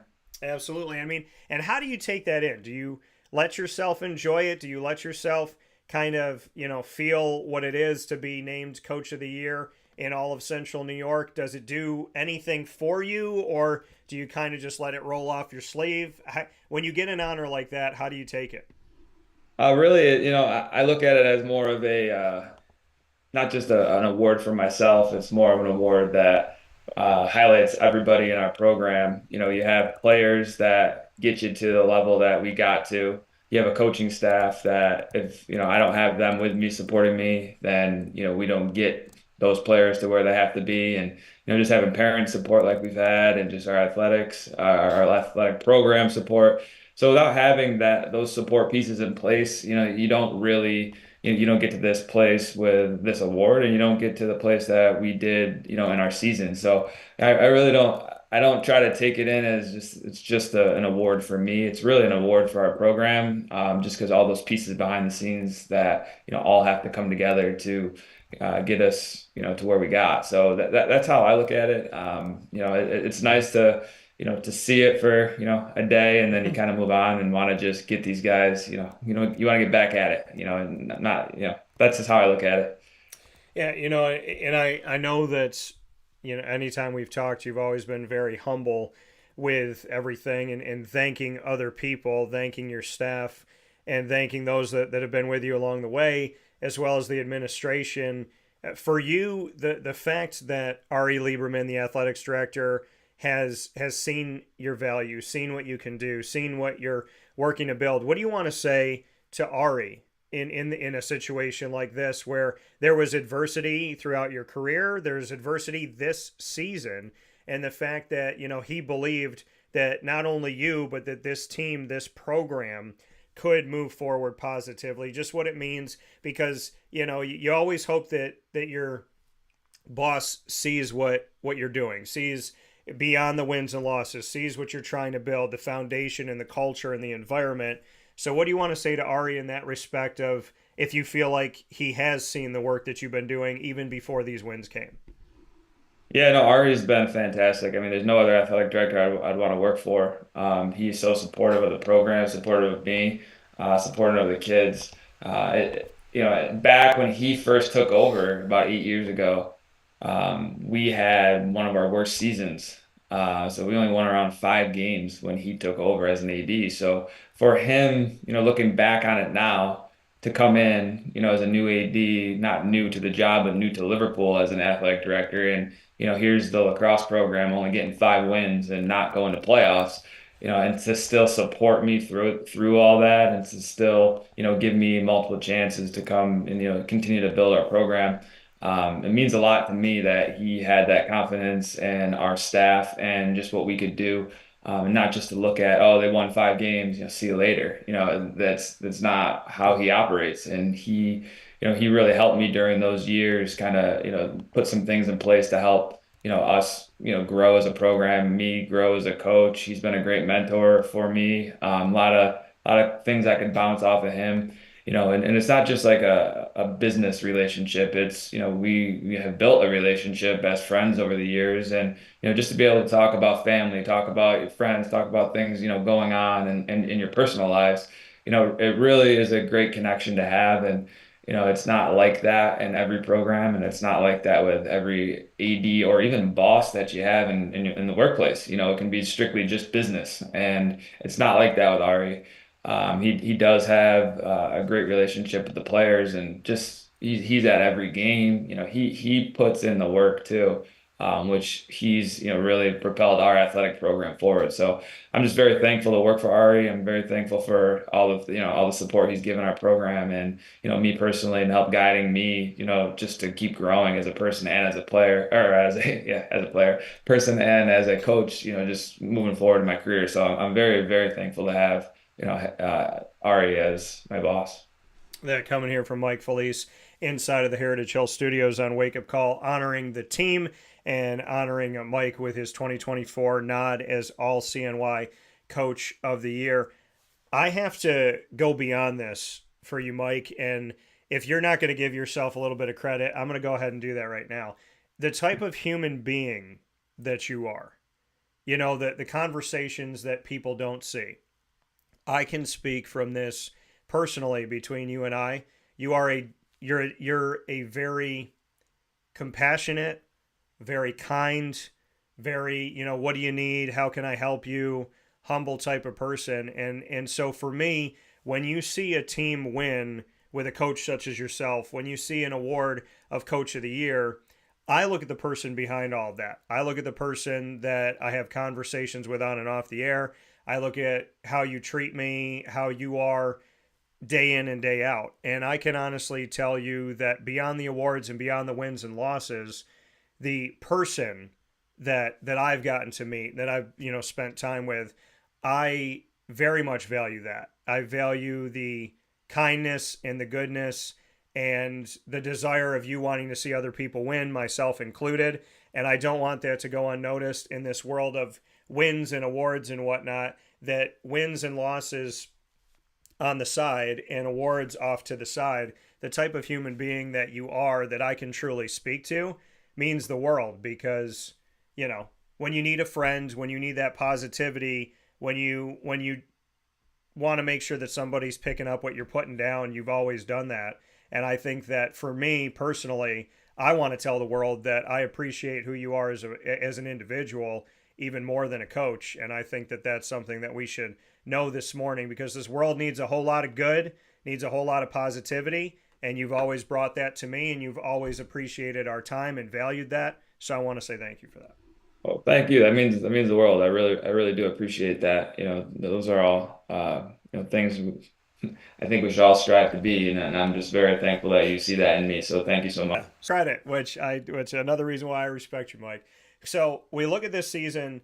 You started 0-2, right? So there was that bump in the road, and teams could give up.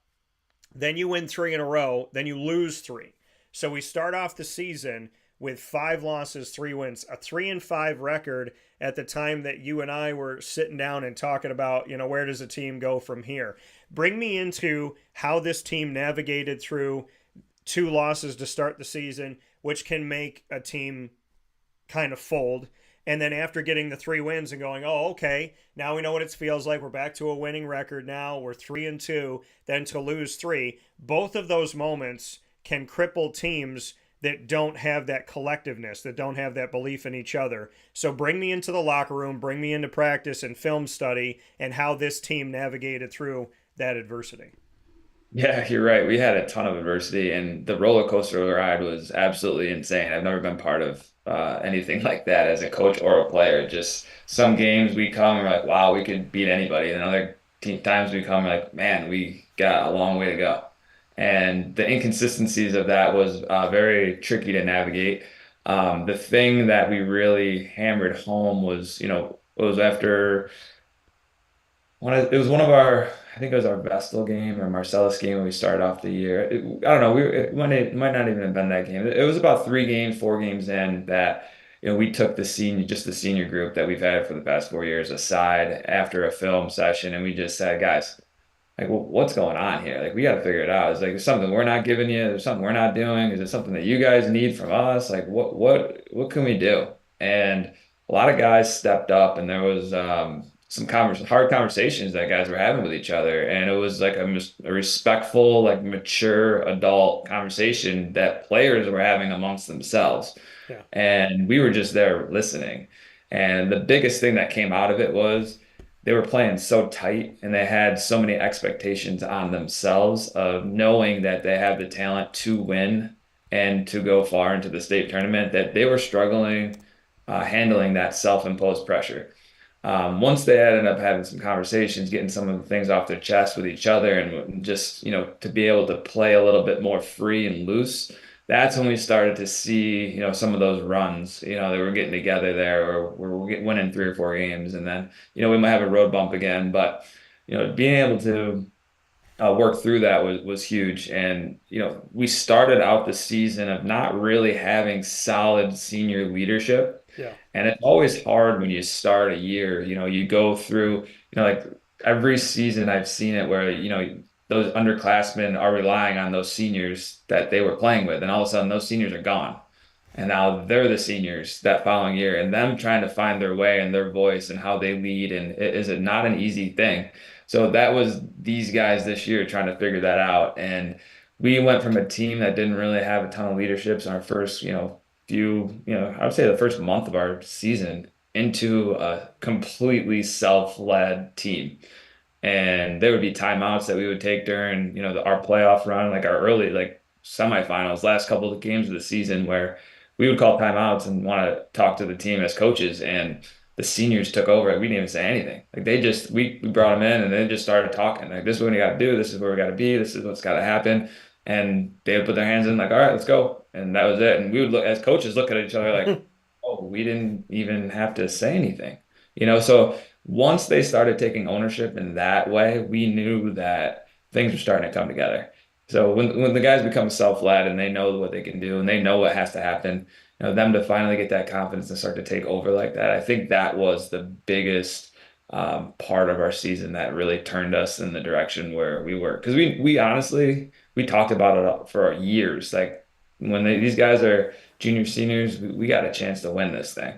And when it got to that final season, like this past year, for those kids to be seniors, they got to the end of that year, like, we're doing this. And so it just, the tide turned so quickly mentally for them and confidence wise, that once that started going, we looked at each other as coaches, we're like, okay, we're getting to a good spot right now. And they felt it too, like the players. So it was a really cool thing to see.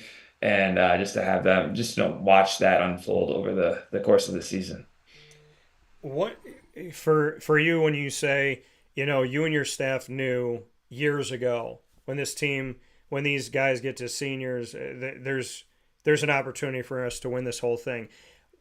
Why did you see that in this specific senior group years ago? What was it about them so long ago that made you believe, hey, they can do this? And did they positively surprise you on the journey at all? Yeah, so in high school athletics, and I'll just speak more to lacrosse, but it's rare to have a group with all the travel things going, like travel lacrosse that goes on. It's rare to have a group that sticks together through kindergarten all the way up to varsity. Yeah. Usually those groups get splintered off at different travel programs. 10 will go here, 10 will go to a different one, or like 2 will go to one. And so there's not a lot of cohesiveness with, kids not playing together. This group, they went and they stayed together their entire time from kindergarten all the way up. So they didn't splinter off the other travel programs. They stayed together.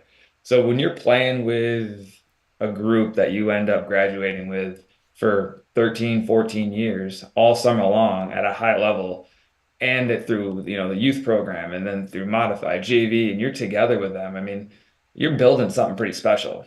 And when you have a group like that, you can see it coming from, even that third, fourth grade year, just because they've been together and you had a group of parents that kept them together. Yeah. And to keep going with that over the years is pretty powerful thing. And if you're not doing that, and it's hard to, tell kids and families, you have to play here, you have to go to this travel program, you have to, you can't really do that, so that's why I talked about the parents earlier about how great they were and supportive they were, is they took the reins there real early with knowing that they had a talented group of kids, and they kept them together through the whole entire year, or the whole entire career, that they had a stick in their hand. So knowing they had that, we had that coming up, we knew like this is going to be our next group. And even now, looking back down, through the younger groups, there's not a lot. There's pockets of talent that we have coming up, but they are splintered out to different programs, and that's hard to, as a coach, I haven't really found that answer of how to tactfully have that conversation to tell people where to go, and I don't know if that's a conversation I should have or not, and so that's the part. And for them to surprise me, honestly, I don't think it surprised me. I was more surprised of, um, in the beginning of the year, not performing to where I thought we should be at. So by the time of us getting at the end of the season, I was not surprised at the end, because I knew that was their potential the whole time. I was more surprised in the beginning when we weren't playing to that potential, over the course of that season. But to end the way that we did, I mean, I give a lot of credit to those guys turning it around. Yeah, and your guys, you were there at Avicoli's. They told me, we're not done. Don't count us out. We haven't shown you our best yet. And they lived up to that. Here with Mike Felice, Liverpool Warriors boys lacrosse head coach.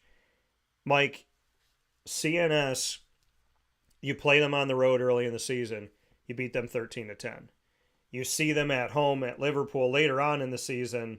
You lose 11-10. They're your first game in the sectional playoffs, and you get that victory. Bring me into the matchup with CNS, losing to them closer to the playoffs, seeing them in that first opportunity in the postseason in sectionals, and finding a way to get the best of them after a 1-1 regular season series.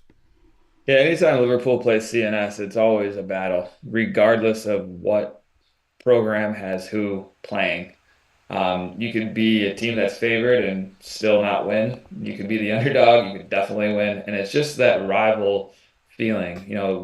In that playoff game, we were up 7-0 in the first quarter. And we all knew in that first quarter, like, most games you play and you put 7 on a team in one quarter, you think that that other team's going to fold. Yeah. And when we knew too, when we had that quarter change from first to second quarter, that's where, that I was talking about being self-led. The seniors took the words out of my mouth, just saying, guys, they're not going away. Like they're not, just because they've got 7 goals on them, it doesn't mean they're going away. So we were prepared for that, and they were prepared for that, and they knew that they weren't going to go away. So that's the part that's always a challenge when you're playing a rival team like that. Is we've been on the other side of that too, where we're down by 4, 5, 6 goals, and you look at each other and you're like, well, we're not going away. This is our rival. This is CNS. Yeah. So, and we knew that they would be feeling the same way. So whenever we play them, it's always a battle. We throw all the talent out the window and we say, we just got to settle up and get after it. Just play. It doesn't matter who they have, who they don't have, that whole thing. So it's always fun playing CNS, just because of the rival part of it, and it's a high competitive, intense game, and a lot of the boys know each other from travel, for all the teams that we play against. So it's definitely fun. It's exciting, but they after that win, that's when that confidence, like they had confidence going into that game, just because we beat them already. It's a rival. They're like, we're not losing our senior year to our rivals. There was that little edge that our boys had, and I think that was the edge that that put us over the top there to, start that run up for the playoffs. Yeah, and then you look at Baldwinsville. And so after CNS in the postseason in the championship game for Section 3 Class A, you got Beeville for a third time. You played them at home, defeated them 8-7 early in the season. Saw them on the road in Baldwinsville, not too far away from Liverpool High School, of course, and you beat them 12-7 in their place. Then you see them in the championship game, you win 7-5. Bring me into that Beeville matchup, because you talk about Liverpool CNS, but there's also that Liverpool Baldwinsville and the success of not only Baldwinsville boys lacrosse, but also girls lacrosse. And in recent history, them both winning sectionals, both going on to states. So to go 3-0 against Beeville and beat them in the championship game, to speak on that. Yeah, getting over that hump, I think it was more of a mental thing for the guys, to be honest with you. I mean, those seniors, they played in 3 sectional championships over, the past 3 years, and they lost to Beeville in the sectional championship each time. And as you said, they went on to win 2 state championships those years. So to have Beeville bounce us out of the playoffs and championship for 2 years in a row and really having their way with us, that was a little extra chip on our shoulder. Everyone keeps talking about, oh, playing Beeville a third time, like, can you beating a team 3 times and all that, and we don't really subscribe to that thinking because they beat us for years in a row. It was like 5 years that they beat us in a row. So that's way more than 3 games. So there was that little edge that these guys were like, it doesn't matter. Well, we're good, we're fine. And to get over that little hump of beating them twice, gave them some more confidence too. And when we were going into that championship game, there was no worry with us because we knew they were going to be ready. We just had to play. So we knew that they were dialed in. Our seniors, a few of them said to me, "Coach, this is our time. We're doing this right now. We're winning this whole thing." And I haven't ever had a team that would straight up come out and say that. These guys, I'm telling you, were just a driven group that were just, "Coach, we're winning. We're doing this." There'll be timeouts and same thing. He's like, "All right, let's finish this off, guys. Let's finish this off." Like, they're saying it. Like, they're like, "We're done. We're getting this. This is our time. We're doing this. We're not going home. This is it." So there was that edge, that confidence, and that little chip on the shoulder that they had, just knowing that they got bounced out by Beeville and they're not going to make it 3 times, 3 seasons in a row. So that was another tribute to them, because as a coach, there's not really a ton you can do for that mindset except try to, preach it all year long. But they had it the whole time, by that playoff run. So that was a pretty special thing to see. And Beeville's a really well-coached team. They're a really talented team. So to be able to beat them 3 times was a big thing for these guys and just for the program in general. You speak about Baldwinsville and being well coached. You and Matt Wilcox know each other very well. So bring me into that friendship and rivalry and playfulness between the two, because you and I have spoke about it off the air a little bit. But on the air, I'd love to get that when you play ball, when you go up against Baldwinsville and you see Matt on the other, you see him on the sideline there doing his thing and you're doing your thing, just what that friendship is and what that rivalry is, and if there's any type of playful banter between the two of you. There really is no playful banter. It becomes a very respected game amongst each other, and we always talk to each other after the game on our rides home. Like, we get in the car, we call each other. I mean, he has, and he's just always telling me what I have, and it's really fun, just to be able to compete there against him, just because he's done such a great job with that program too. So there is definitely that edge, and for him to beat us for the past 5 years in a row, I didn't really have much to say to him in terms of banter, because he had the upper hand on us for a few years. So to be able to this time, 3 years, or for the past 3 games that we played them, to come out on top was great. And just to show like the respect from him that I have, like his team, every one of his coaches on the staff after we won text me personally, not on a group chat, just one each one of them privately text me, just congratulating, just very positive, very supportive. And I think that right there tells you a lot about not just Matt and the culture he creates over there, but his staff and what he has, and they understand in the big picture of things too. Because I know all those coaches over there, Yeah. and you know went to school with them, and high school, college with them. So like knowing them, and to have that respect it's a pretty special thing. And to be able to feel like, yeah, okay, you beat them, finally got over the hump, and then all of a sudden you look at your phone and they're, hey, great year, you guys, great job, keep it going, let us know if you need anything, we can get you film, we can help you out, support you, we want you guys to win this whole thing. That's a pretty cool thing. So they do a great job over there, and it is fun to compete against them, and it's always a classy game. That they're going to be well coached, they're going to be well disciplined. There's not going to be any extra stuff or cheap shots, or they're just going to play hard. They're going to do their job, and that's it. And it's always an enjoyable time playing them, because you're going to get a good game. You're going to have a well coached team, and a group of guys that are just going to compete against your team without any of the extras. So knowing that going into that, it's a fun thing. It's a fun environment.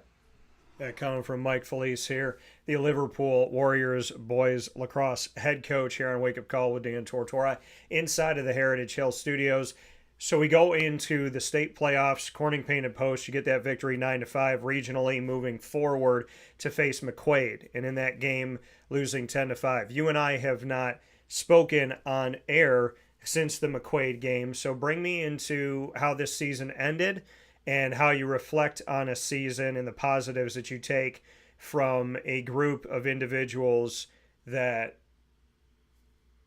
really banded together and did what a lot of people thought was the unthinkable, the unimaginable. Despite the 10-5 loss against McQuaid, how do you see this season? What do you see from that game and moving forward? They ended up McQuaid. They were a very talented team. I mean, don't get me wrong; they won the whole thing. Um, so that's the other part of it too. These seniors played in 3 section championships, and they lost. They ended their season the past 3 years to the state champion. Yeah. I think that's a pretty cool thing. Not cool to lose, but just to let you know who we're losing to. We're not just losing to the regional round or a team that gets crushed in the championship. We lost the past 3 years to the state championship, to the team that won the state championship. So they were good. They were a very talented team. They started out really strong first quarter. They came in, they punched us in the mouth, 4-0 real quick. And after that first quarter, we settled in. And I think some of it was the jitters and just not being in that stage before. And once that quarter got done, the second, third, and fourth quarter, it was a pretty even game, from the box score perspective. But they had 2 face-off guys, and they were very talented face-off guys, and they were skilled. They weren't just face-off guys; they could play offense and defense. That was our biggest weakness over the season, and that was kind of our Achilles heel. Is if we get the ball, good things happen. But if we're not able to get the ball at the face-off, then it's not an easy time. It's not easy to win a game when you're playing defense the whole time. And it puts more pressure on our offense if we're always playing defense, and then we get the ball, and you almost feel that pressure of having to score because you don't know when you're going to get it back again, just because of the face-off X. So that's kind of something we've lived through the whole year, the whole season. So that's the part in these games when you start to go deeper into the tournaments. If you don't have a face-off guy and a goalie, in which we had an amazing goalie, one of the best in the state. You don't have those 2 components, it makes it very challenging. And that's where I believe that McQuaid got us. And it was just the face-off X. That part of our team, we just didn't have one of those guys that just is a face-off guy. And they did. And that was the part that got us, in my opinion. So they're a good team. They're another well-coached team. They were classy. They weren't, any of that chippy stuff. They were just a very well-coached team that, played better than us. And they did a great job this year. And, hats off to them to be able to win the whole thing. It's not an easy thing to do. So do you feel like going forward you have a strict face-off guy? we're still looking. That was one thing that this year we knew that it was going to be a struggle. So we tried to go out and hire some guys to coach our whole program. To have from the youth program, third, fourth, fifth grade coming up, having one coach work with all those guys coming up to try to build that position. Yeah. Such a skilled position, and it's a position that the knowledge I have and my coaching staff has is not enough for these guys to be at the level that they need to be at in a championship run. So we were trying to hire people that really had that expertise and specialty and more knowledge than we did to be able to take over that role. And it's hard, honestly, to have, there's only so many paid positions that you have for your program. Yeah. So to try to have people volunteer, it makes it very challenging. And also, just having giving someone $1,000 out of the booster club or just for their play or for their coaching, as a volunteer, it's a hard thing to say. It's like, hey, you're going to work with 500 kids for the next 6 months and here's $1,000. It's a hard thing to get people to do those types of jobs. So that's a need that we have right now that we're trying to look for, is just trying to find someone that is extremely knowledgeable and able to work with our current face-off guys and try to develop new ones as it comes on. Yeah, and like you said, finding people that want to give of their time, but you have found those people in the past, and you have Yes. found people that have been so giving. You've found a staff that whose families put together some really good desserts as well. So with that being said, we're going to jump into rapid fire with Mike Felice here on a Friday, celebrating the 2024 All CNY Coach of the Year and celebrating Liverpool Warriors boys lacrosse in general on a season where they won the 2024 Section 3 Class A title, won in the regionals, and moved forward into states and got even closer at that opportunity toward a championship. Mike, you get the first question. What would be your top 2 dream vacation locations or dream vacation locations? I would say Either that you've been on or want to go to, so. or both. If I'm picking, okay, so I'm going to do it like this. I'm going to say Europe because I'm going to hit 3 spots. I'm going to go overseas, do a Jaguars game in London, go to visit my family in Italy and Spain. That's one. And then I'm going to go to Hawaii and just be, I'm probably just going to live on the beach. I'm probably just going to be out there, with the music, with the food, by the water. So I feel like Hawaii is an easy one there. And, going to, I said I've never been to Europe, so I said if I'm going to go to a Jaguars game, I'm not going to go overseas, go all the way to London and not go to Italy and Spain. So it would be a trip that would have to be planned where the game is a part of it, but ultimately I'm doing all of that other stuff. So I would have to say that is my answer. My question to you, my first question to you, Mike, is LeBron James just took a 2-year, $104 million deal. He's making almost $50 million a year over the next 2 years, 50 a year. It's like 49.9 right now. He accounts for 35.56% of the team's entire salary cap with the Lakers. And now I don't think this man's hurting for money, but instead of taking less money, bringing in DeMar DeRozan, bringing in some of these other people and making it a better team than it was last year where they really didn't do anything, he takes max money. So will the Lakers win a championship in the next 2 years with LeBron James, knowing that they are where they are with pretty much the same team, including Bronny James, who's going to start in the G League, and Dalton Knecht, who was their first round pick? Short answer, no. And I look at Tom Brady.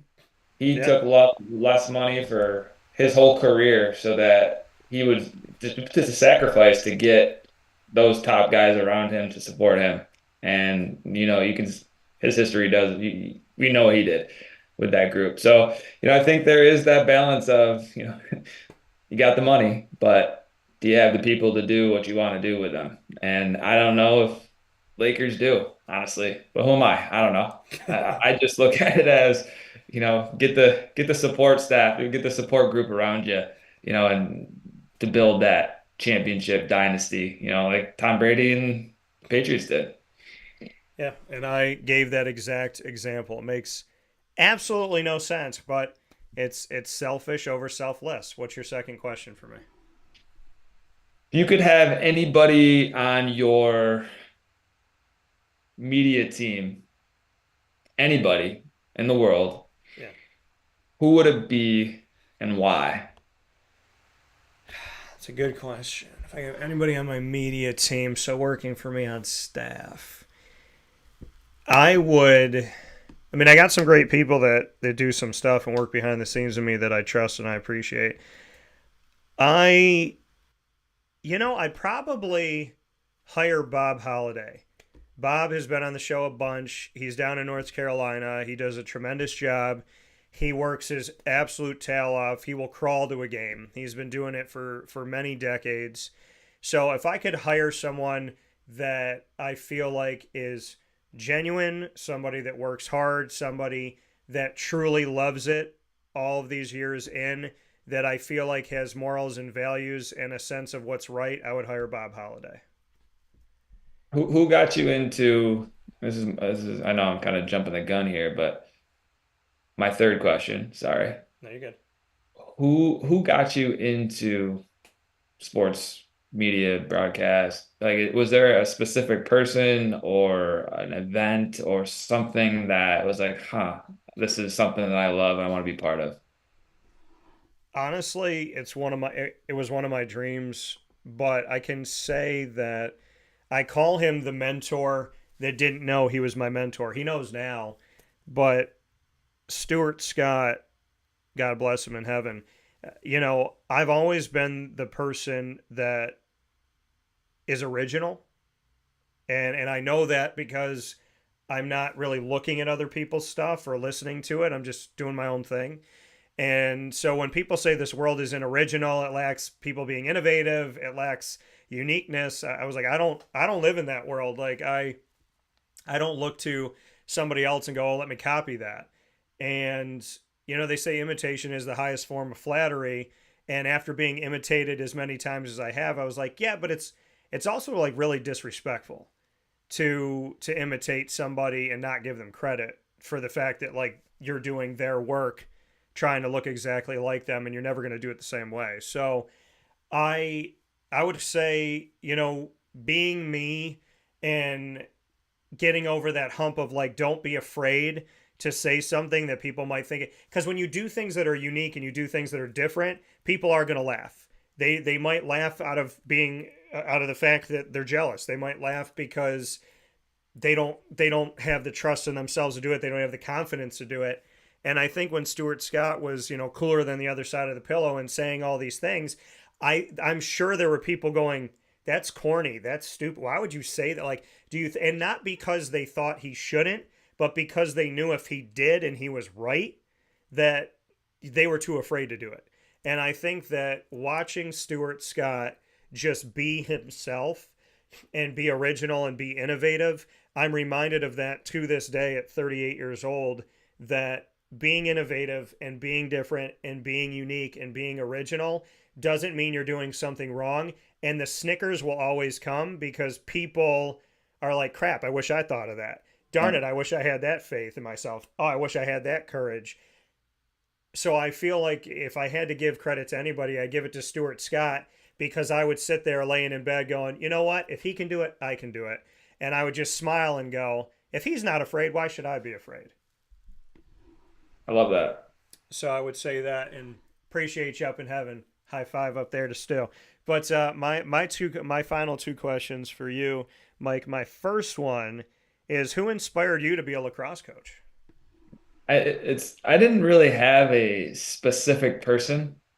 I just knew that I wanted to teach and I wanted to coach. And from a young age, I love coaching. I love playing sports. And then once I started getting into, middle school, junior high, high school, I started to realize that my time's running out of playing time. Yeah. Then once you graduate high school, you're like, well, I only got 4 years left. I just love the game so much. I just wanted to find a way to still be connected to it and to still impact, you know, people around me and, build something. Like I just wanted to always be connected to the game because it's opened so many doors for me professionally. It's opened so many doors for me personally. Such a tight-knit community, and I don't want to lose that. And I'm not, I don't, I hate not competing in something.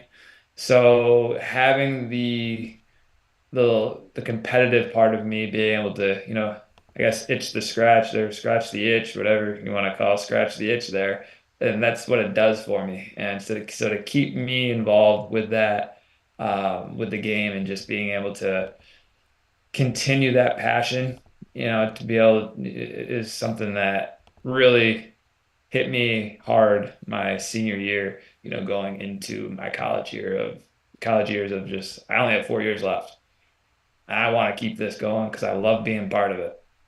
So that was really the thing that got me going there and in the coaching world. And there were some college coaches. I had 3 college coaches in 4 years at Cortland. So I played for a lot of different personalities, and that was something that I also liked, because there was like, wow, you can as a player, I had 3 different feels out of 4 because of what the coaches did and how they were. Yeah. And I was like, wow, to have that impact on a program, a culture, and how I play because of a coach, it was like, I want to do that too. I want to be able to provide that for my teams in the future. So that was, I guess I could say my college coaches, but I also just wanted to be part of the game still. I didn't want it to go away. I love that.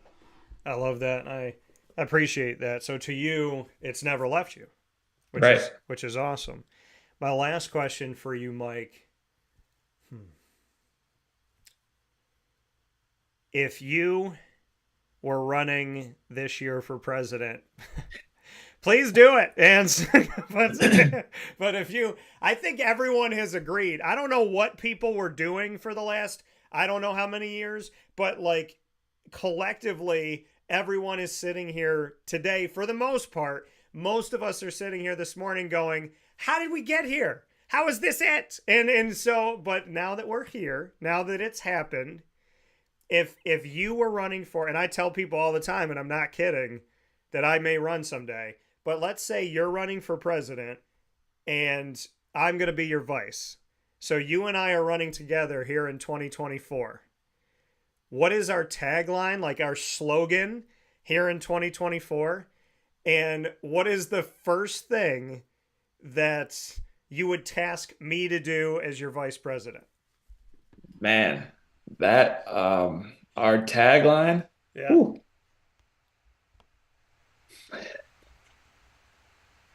Dan, this is probably the hardest question you've asked me in this rapid fire. Like all the years that I've had with you. Our tagline, Yeah. man. I got one. All right, let's hear it. Common sense is back. That'll be mine. Love it.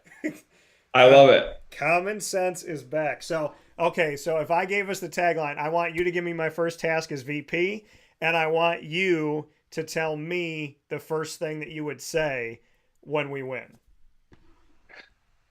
First thing I'm going to say is thank you. That's the first thing I'm going to say. And then I would not say I'm not going to let you down because there's always going to be a portion of the country that that feels like you let them down. So I wouldn't start off that way. I would start off by just thanking them and just asking for support as we go through the next 4 years together. And, there's going to be, kind of throw it out there, there's going to be some ups, there's going to be some downs, there's going to be things that you don't agree with, there's going to be things you do agree with, but let's get together as, one unit here and just get us going in the right direction. I think that's how I would start it, asking for support and unity, Yeah. and just kind of throwing it out there. Just like, hey, listen, you're not gonna love everything. Yeah. It's gonna be okay. We'll get through it, type thing.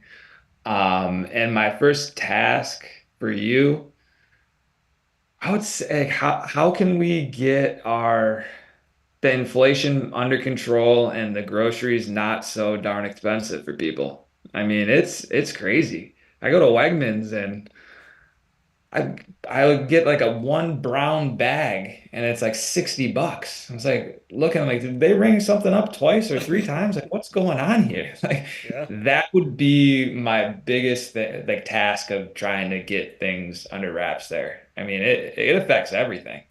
Yeah. And if something, just think about that. I bought dog food. I was at Target. I bought dog food, dog cookies, deodorant, and like I don't even know, detergent, I think it was, or something like that. And it was like that. It was like $50. And I like Yeah. looked at I was like, I bought 5 or 6 things. Like this is insane to look at this. So I would take it over. I'd make it really funny. I'd have like a task force team come in with me to Wegmans and I'd like go over to the watermelon. I'd be like $9. Unless there is a gold jewel inside of one of these and it's like a watermelon hunt, I'm not paying $9 for the watermelon. But Right. I'd be doing this whole big thing because I would love to understand during COVID how my dog's dog treats went up $2. Like, in what world did they say to themselves during COVID, you know what? It's been costing us a lot more to pump out these little tiny bones that taste like bacon. Let's find a way to make this more expensive. And then they got rid of my dog's food. So I actually had to change her food because the company, in their infinite wisdom, kept all of their types of food except for the one that she ate. And so changing that, going through that, and then I saw like the big bag used to be $14.99. Then the medium bag was $14.99. And I'm looking at some of the dog food now. It's $100 for like a big bag of dog food, some premium whatever. And it's just outrageous. I mean, I remember I got the new dog food and my mom, we got this small bag and she goes, "That's $17.99." And I was like, "Yeah, but I did my research and this one looks good." And but it's ridiculous. It's not fair to anybody. So I would gladly take inflation. I would gladly have a good time with that. But ladies and gentlemen, just so you know, in the 2024 presidential election, when you see the name of the Democratic Party and the name of the Republican Party, there's also an opportunity to have that space where it says write in. And you are free now to write in this year in Central and Upstate New York and beyond, Mike Felice / Dan Tortora. If you'd like to vote for us, vote for Mike. I am proudly going to be his vice president. We will handle inflation to the best of our ability. Give us patience with that. We'll do the best that we can, and common sense is back. I love it, man. Absolutely awesome. Absolutely awesome. With that being said, your coach of the year and new presidential candidate, Mike Felice, here on Wake Up Call with Dan Tortora. Mike, thank you for everything that you do for Liverpool, for the school, for the team, for boys lacrosse, and in general, just being a good human being and what you've done for me. I can't thank you enough. So it's my pleasure, and so happy to see when there's spotlights on the people that you really know are the good ones, but you always have a spotlight here, and I appreciate running this race with you in the next few months. Hey Dan, I really appreciate you having us on too. I mean, you take care of us every year, and it's a fun time to look forward to with our boys and for me personally, and to get to know you over the years has been awesome. And the thing when you said being original, I just want to give you a shout out. Just this interview today, I can tell that you were part of the journey with us. You did research. You were looking up, just our record, our runs that we've had, you know, just the adversity that we've had. And I've done a lot of interviews this year, and all of the questions that I've received are all very generic questions that required no research, no time, no effort to make a interview happen. So I appreciate you taking the time to look into our season and what we're doing, and actually having some like meaningful questions that were not surface, and that being able to dig a little deeper as a coach to respond to your questions. It's really fun and exciting, and feels more like a conversation instead of a generic interview, for better word, for lack of better word. So I really appreciate you doing that. You're doing a great job, and I love listening to all your podcasts, and you do a great job. So I just want to say thank you, and I appreciate you including us and myself, our program, and your journey as well. So thank you so much. Well, I'll do my best to live up to those words. You're too kind. I do appreciate it, but I do value and call them conversations more than interviews. And because a conversation is a back and forth, an interview is what you typically get from the media, right? They just fire something at you, and it's like, give me, you kind of treat coaches and players like they're some type of circus pet. And that's not how I look at it. You build relationships, you build friendships. You gave me wonderful words, and like I said, I will work to live up to those. But as always, Mike, I appreciate you. You got a place here, and I look forward to talking with you soon. I think lunch is in our future, and honestly, I can't say enough for that. I'm going to take those in my heart, and they mean a lot. So thank you for that, and thank you for your support as always. Absolutely. Thanks so much, Dan. All right, I'll talk with you soon, Mike. Take care. All right. Thanks. See you. Bye. That coming from Mike Felice one more time on Wake Up Call with Dan Tortora, where sports truly meets that thing called life. We'll be back here inside of the Heritage Hill Studios to wrap things up after this. Kind words, very kind words. Makes you feel like people see the difference and they hear it. So that means a lot. It really means a lot, especially coming from someone of Mike's caliber. So, I don't really have words for that. And, that's, I know if my mom's listening right now, my mom's, probably got a little tear in her eye, and she'll probably call me after. But you got to dare to be different. And, doing the right thing sometimes feels like you're on a road by yourself. And you feel like you get a break, and it's somebody that stole your work, and so you watch them get the accolades, and you keep on that road by yourself. And what you realize on this road, I'm not by myself on this road anymore. I haven't been. And, I've never been, because God's been with me, but I've been looking around lately, and there's people like Mike on this road with me, and if there's people like Mike on this road with me, I feel like I'm doing something right. So I'm very grateful. I'm very grateful. And you all watching and listening, you know that I appreciate you. We do things differently. We have fun here. I challenge myself. I challenge you. And it's been an awesome ride, and folks, we're just getting started, So there's a lot more to be had, and it's nice to know I'm not on this road by myself. We'll take a step aside for a fast break. God's always been there, so that in and of itself would have been enough. We'll take a step aside. We'll be back inside of the Heritage Hill Studios to wrap things up right after this. Awesome words from an awesome person. Thank you, Mike Felice.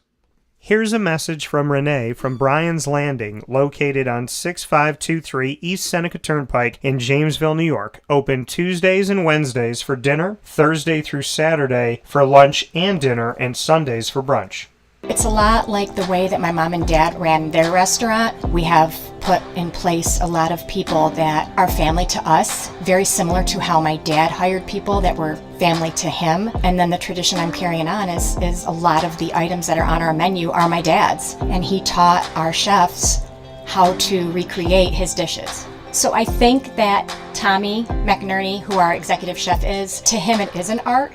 And I think that when he does create a dish, it's not just about making the food taste delicious, which is definitely our priority, but it's an art to him, and it's almost like his canvas on a plate where He just wants the colors to look great, and people love it because he takes pride in that. And Brian and I appreciate that. We want it to obviously look good and taste good.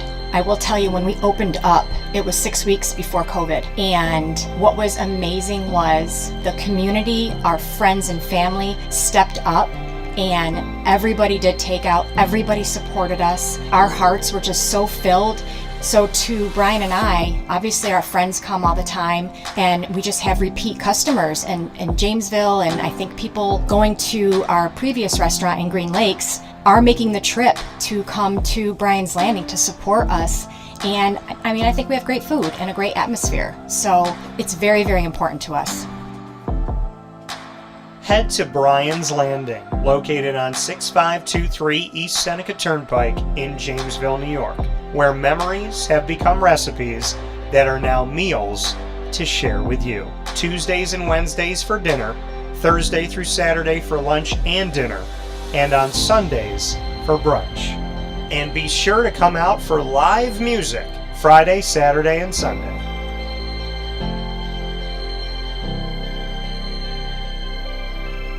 Here is a special message from Brian Bruno, owner of Servomation Refreshments Incorporated. I grew up in the family business, had the experience of working for a national food service company with thousands of employees, and as much as I enjoyed the experience I had, there's something about, owning my own company and being able to change the things I saw wrong with the industry firsthand, which is why I moved back to my hometown in Canastota, New York to launch Servomation. It was back in 2007. When we first started the business in 2007, really you didn't find any machines with credit card readers. There was a lack of variety in machines. You got stuck with basically whatever the vending company wanted to sell that day. There was a lot of inefficiencies in the business, and those were all things that we saw as opportunities, both from a customer level to improve and from an operating level to be more efficient.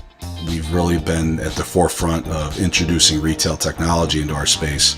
We were doing self-checkout back in 2009 before it really became a national phenomenon. The whole point of it isn't to just improve the customer experience, it's to make it feel more like a retail environment where people don't have to be afraid of what they're buying behind glass. They don't have to be afraid of not being able to see the ingredients of the packages. It was an easy transaction from that standpoint. If we were to reinvent something, we wanted to make sure what we were making looked and felt more like a deli and not like something that you would traditionally see in a vending machine. I was tired of hearing for years the customers say the wheel of death because the vending machine would circle around with the same tuna salad in it. What we wanted to do was really change the perception of that food. So allowing customers to touch it, allowing customers to feel the weight of it, allow customers to see the freshness of it, and also the variety of it really helps them change the perception and ultimately the value of what we bring to them. The point of differentiation you have to make is either in value or the quality. And I think on both of those fronts, Servomation has really, in large part, changed that value system for employees. So they no longer have to worry about bringing their food from home or having to leave their desk during the day and rush out to get back in time for their break to end. We're bringing something that they can count on in their break room every day, and they know it's going to be there, they know it's going to be fresh, and they don't have to worry about it being sold out or something that they don't enjoy. We've also heavily invested in flavored water machines, so you can get a glass of water with a fresh piece of fruit in it, along with bean to cup coffee machines. So there's not a day that goes by we're not surprised when we get customers that call us and say, we didn't know you could do all this. We're really lucky to have a strong group of dedicated employees. Most of our employees have been with us since inception. They're family to us, and people like doing business with people they like and trust. And I think the same thing goes for employees. In a day and an age where there's a lot of corporations that just look at an employee as a number and don't get to know them, that's just not the way I was raised or how I like to do business. So we're a little old-fashioned. We like getting close to our employees. We like knowing how we can help them. We like knowing how we can improve their lives, adjust their schedules, whatever it may be to help improve their quality of life. And we think in the end that makes for a happier employee. We're fortunate enough to have really grown over the last several years, and from Pennsylvania to Massachusetts to Connecticut, we really do have a strong connection, even though we're not in the rooms every day with these employees. There's not one single employee that we feel like we don't know, and certainly we know they can call us at any time, and they're definitely treated as family to us. I wake up every single day really excited to surprise our customers in a good way. The one thing I could tell you is I think that every one of our employees and every one of our customers will continue to be at the forefront of every decision we make. Find out how Servomation can help you and your business by going to servomation.com.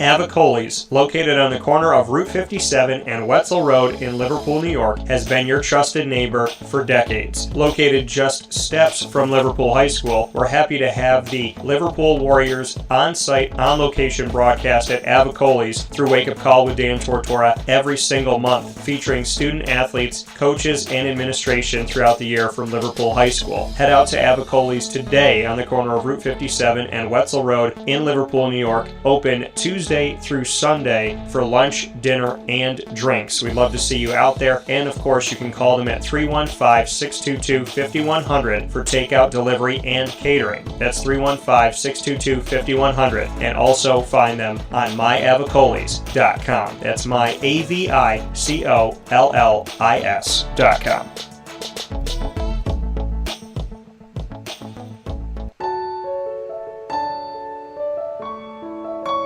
Having peace of mind when you're out of town that your furry-loving friend is safe and sound means taking them to Canine Kampground, because we all know that when it comes to the love of our pets, it goes well beyond the call of duty to make sure they're safe and sound. Right, Lily? So take a ride to 242 Johnson Street in East Syracuse, New York, and see Canine Kampground and where your dog will be staying, in the classic cabin, the executive cabin, the grand cabin, or of course the luxury cabin, because if you know Lily, you know she loves luxury. Now you don't have to wait to the last minute to find a family member or a friend that'll take your dog for a few days. Call Canine Kampground at 315-299-4013. That's 315-299-4013. Their drop-off and pickup times are Monday through Sunday. Check K9Kampground.com for more information. That's the letter K, the number 9, and Kampground spelled with a K.com. K9Kampground.com. When you're going out of town, bring your dog to Canine Kampground.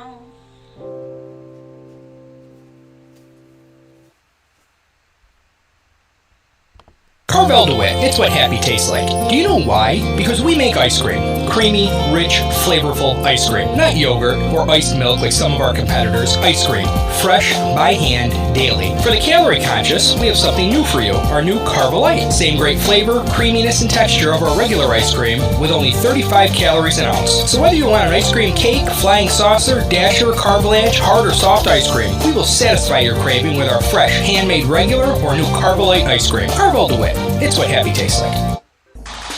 The Wildcat Sports Pub in Camillus, New York is located on 3680 Milton Avenue in the Home Depot Plaza. It is your family-friendly sports bar and restaurant. Folks, some sports bars aren't family-friendly. Some family-friendly restaurants are not sports bars. The Wildcat Sports Pub in Camillus, New York is proud to be both. It is that marriage that you've been looking for years. The Wildcat Sports Pub is your home base for your sports bar and restaurant needs, games for the kids, indoor and outdoor activities, and enough things on the menu to come back every single week and get to try something new. They're open Sundays from noon to 8 p.m., Monday through Wednesday, 11 a.m. to 11 p.m., and Thursday through Saturday from 11 a.m. to midnight. For reservations and party information, call 315-487-2222 for the Wildcat family-friendly sports pub and restaurant.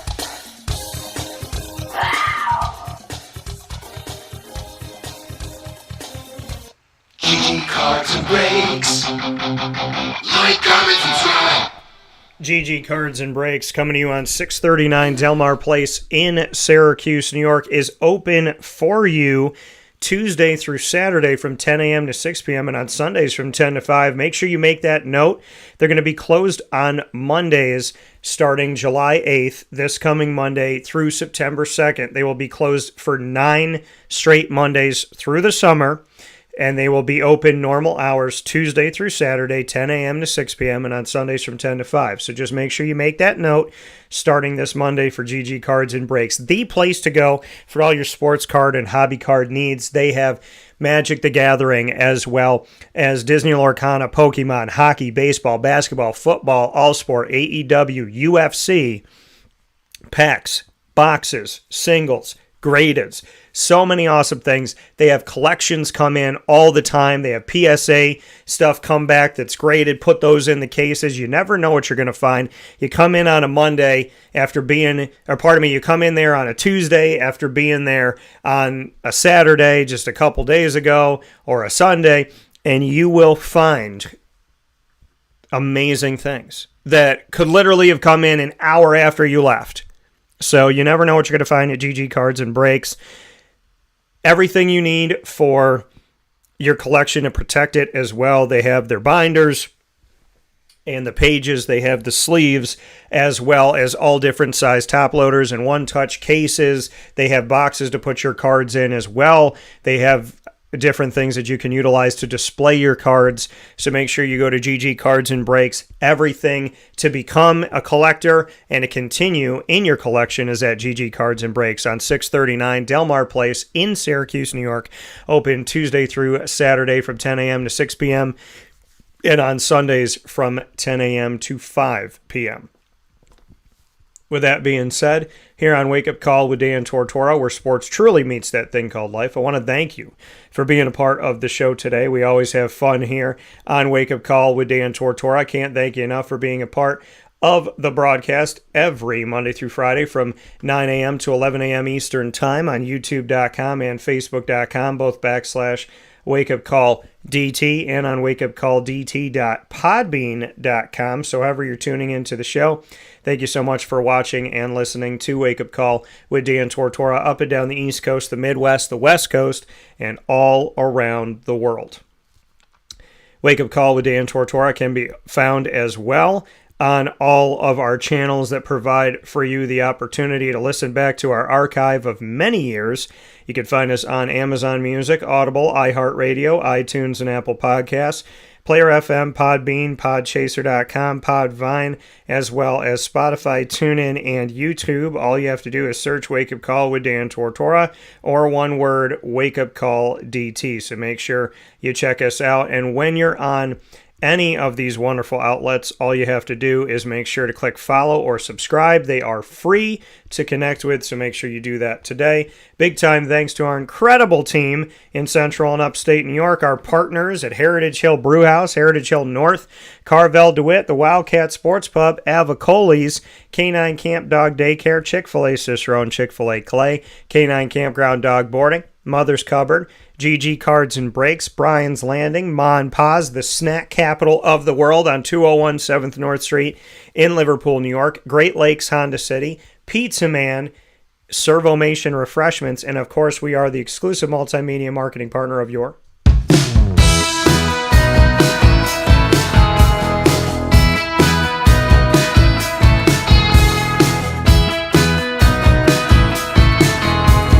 Lemoyne College Dolphins. It spins up every single month on Wake Up Call with Dan Tortora. Find your Dolphins during Dolphin Time, Wednesdays at 9 a.m. Eastern Time. We have our specials throughout history with AD and DT, as well as the Dolphin Dive, student athletes, coaches, administration, future Dolphins, and alumni, all joining the broadcast here on Wake Up Call with Dan Tortora in our exclusive multimedia marketing partnership with Lemoyne College. You can find all of our content by going to youtube.com/wakeupcalldt. Click subscribe, hit the notification bell, and you'll find our Lemoyne playlist as well right there. You'll also find the Dolphins on wakeupcalldt.com underneath the exclusive partners tab and on the homepage. For more information, go to LeMoyneDolphins.com. And as always, fins up.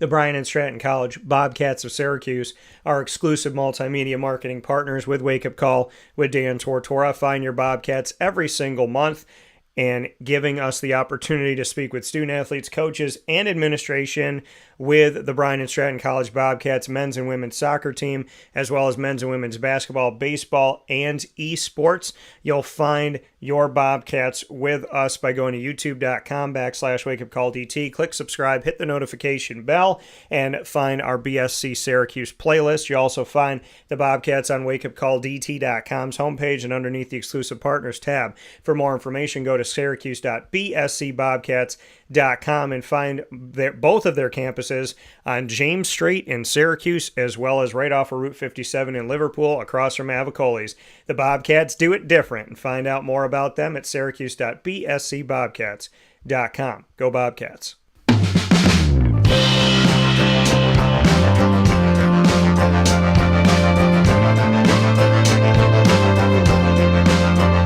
The Binghamton University Bearcats are exclusive multimedia marketing partners with Wake Up Call with Dan Tortora. You will find your Bearcats every single Tuesday during Bearcat Time at 10 a.m. Eastern Time right here on Wake Up Call with Dan Tortora. The Bearcats coming to you with monthly specials, Moments with Marshall, featuring Gene Marshall, the Binghamton University Athletics Director, as well as the Bearcat Break Room with student athletes, coaches, and administration.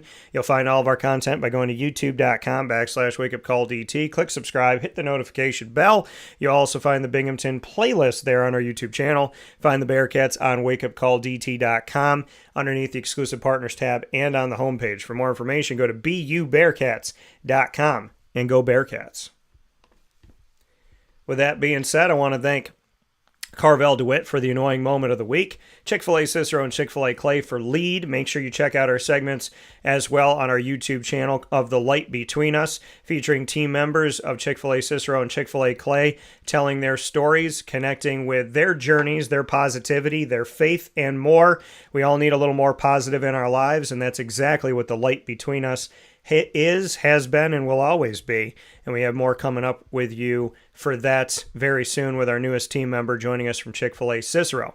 Top Dog of the Week, proudly presented by K9 Kamp Dog Daycare and K9 Kampground Dog Boarding. Shout out to Christian Walker, who homered 5 times in the series against the Dodgers, which they won on the road at Dodgers Stadium. And a big time thanks to Mike Felice, Liverpool Warriors boys lacrosse head coach. With all that being said, I hope you have a wonderful, wonderful day and weekend. Head out to Heritage Hill for many different things. Tonight at Heritage Hill North, come out and see us to support CNS North Star's state champion girls lacrosse team with head coach Stephanie Prentice and student athlete Gabby Putman being my guests of the night, my honorary guest tonight, Friday, July 5th at 6 p.m. at Heritage Hill North, down the road from CNS High School. You'll find them on 628 South Main Street in North Syracuse. And over the weekend on Saturday and Sunday for chicken barbecue, live music, and more, head out to the Heritage Hill Brew House on 3149 Sweet Road in Pompey, New York, out in the country